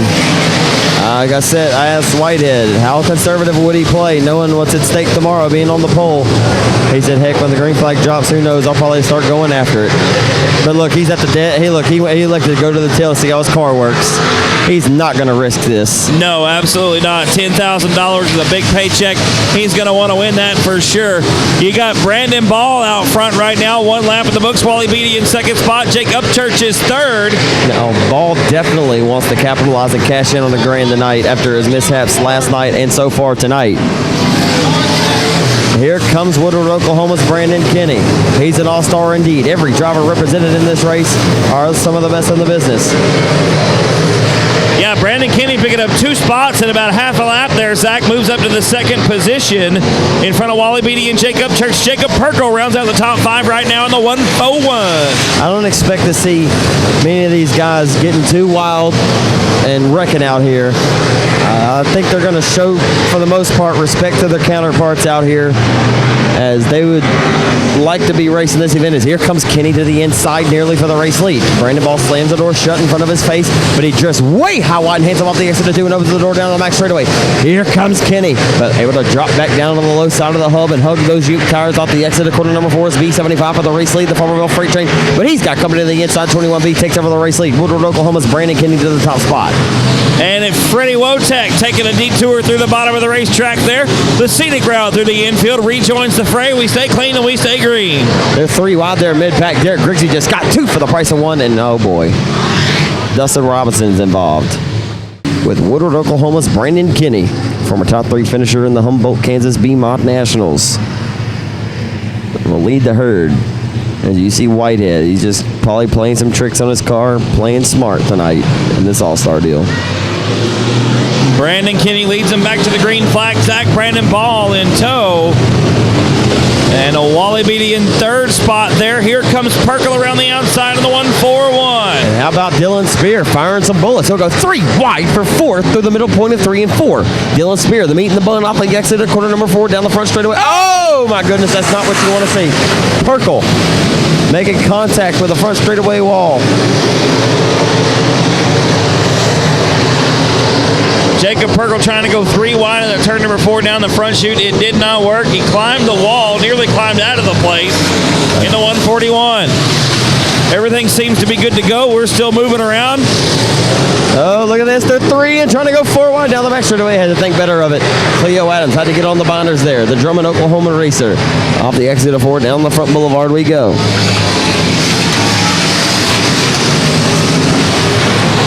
And it's Kinney out front, Ball in second, Upchurch in third. Here comes Rowdy Day in the 20D machine. Rowdy Day having a good run here to this point. He'll dispose of the 22 Magnum of Dylan Spear as the Woodward, Oklahoma ace Brandon Kinney out front setting a torrid base. So a good, solid field of representatives here in this all-star event as Rowdy Day just drove it deep back to the inside of Jacob Church from Grand Prairie. He'll hit the brakes and he says, you know what? I'll hit the brakes and you can fly right by. Man, Zach, I think Rowdy Day may be the fastest car on the racetrack right now. Definitely the one making the most moves as we cross the halfway mark. 10 down, 10 to go for $1,000. He's not faking moves. He's making moves. Absolutely. Absolutely. We got a yellow on the racetrack. Marking the $1,000 to win. Limited modified all-star race. You want to know something interesting? Brandon Kinney's turned the quickest lap in this all-star race with a 16.662, but guess what? Justin Whitehead hanging back at the tails is the second quickest time in this race. Really? Yep. Rowdy Day's third quickest, Brandon Ball's fourth, Jacob Church, Dylan Spear, your top 6 in times. As right now it's Brandon Kinney leading Brandon Ball here on the restart. Day goes to second. That is interesting. And he's going to get up there and test it now. And it looks like Brandon Kinney going to lead lap number 12. Second spot now, Rowdy Day, though, Zach. And Day, you said the second fastest car on the racetrack right now, or the third fastest car on the racetrack right now. Oh, and that is Trevor Foley going up in smoke as we cross lap 13. 13 down, 7 to go. Ball continue to hold off the advances of the 22 Magnum of Dylan Spear from Marshall. It's a gaggle of cars behind them as they try to make it 3 wide there off the exit of corner number 4. Derek Grigsby in a good battle here. Got Matt Dozier. It looks like Ronnie Bell around in turn number 4.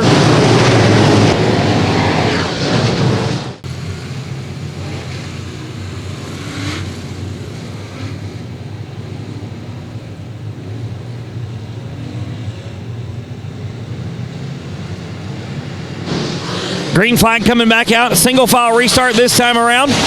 We are back underway. Brandon Kinney still your leader with 14 down and 6 to go. Rowdy Day in second spot. Ball is third. Spear fourth. 5 to go this time at the line for Brandon Kinney. On his way to $1,000 paycheck. Rowdy Day has other plans, though. He says 20 numerically comes in front of 21, and I got to get there now. Absolutely, and he's closing the gap. Zach, get to turn number 3. Here comes Rowdy Day off the exit of corner number 4 of the Greenville Texan. Down the front boulevard into turn number 1. Got green, yellow on the racetrack right now. Not sure. Oh, and we had one leaving the racetrack. Grigsby's fun meter's been pegged. That's all that is. 17 down, 3 more to go. Not sure Rowdy's going to have what it takes. The muscle around him. The entrance getting into 3 right here is really good. We close the gap very tightly, but as you can see, as we come to 2 to go, Kenny just gets dig off the exit, man. He's able to roll his car very smoothly through the entry to the corners and then smash the lap pedal on exit, while the 20 seems to be spinning a little bit. But he's there. I mean, do you knock a guy out of the way for a 1,000-win All-Star race? I don't know. He's a day, I'll tell you. That's true. One more trip around the racetrack, down the backstretch for the final time. It's Brandon Kenny. Brandon Kenny off of turn number 4. He'll be your Southern Sport Mod All-Star Invitational winner here tonight at the Heart of Texas Speedway on night number 2 here for the Hoosier Tire Southwest Southern Sport Mod Nationals. Double checker flag waves. Brandon Kenny takes the win. It's Rowdy Day in second. Brandon Ball was third with Mr. Kenny, the young driver out of Oklahoma, picking up a $1,000 check. 2:25 in the morning. We wrap up race day number 2 here at Heart O Texas Speedway. They're going to have a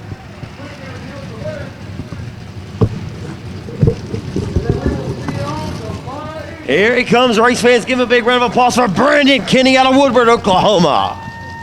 On top of the race car, that's what you like to see. Guys getting fired up regardless of what it's about. This guy's no stranger to victory lane. We'll get a final word with him for the night.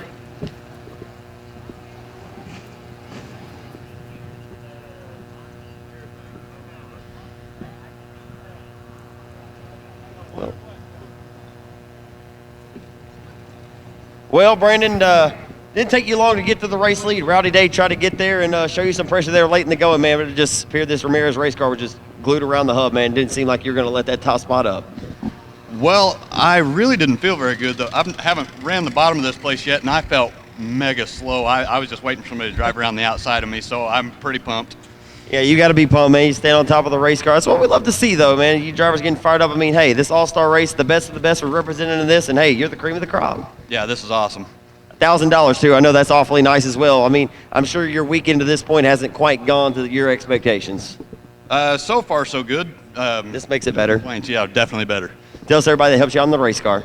Darren Hacker with Mud Hogs, Boom Test Well Service, and Ramirez Race Cars. Congratulations to you. Thanks a lot. Woodward, Oklahoma's Brandon Kenny in victory lane of the Boom Test Well Service Ramirez Racing Chassis here in victory lane of the Heart of Texas Speedway, your final victory lane celebration of the night, as we get ready to go for night number 2 tomorrow night for $10,000.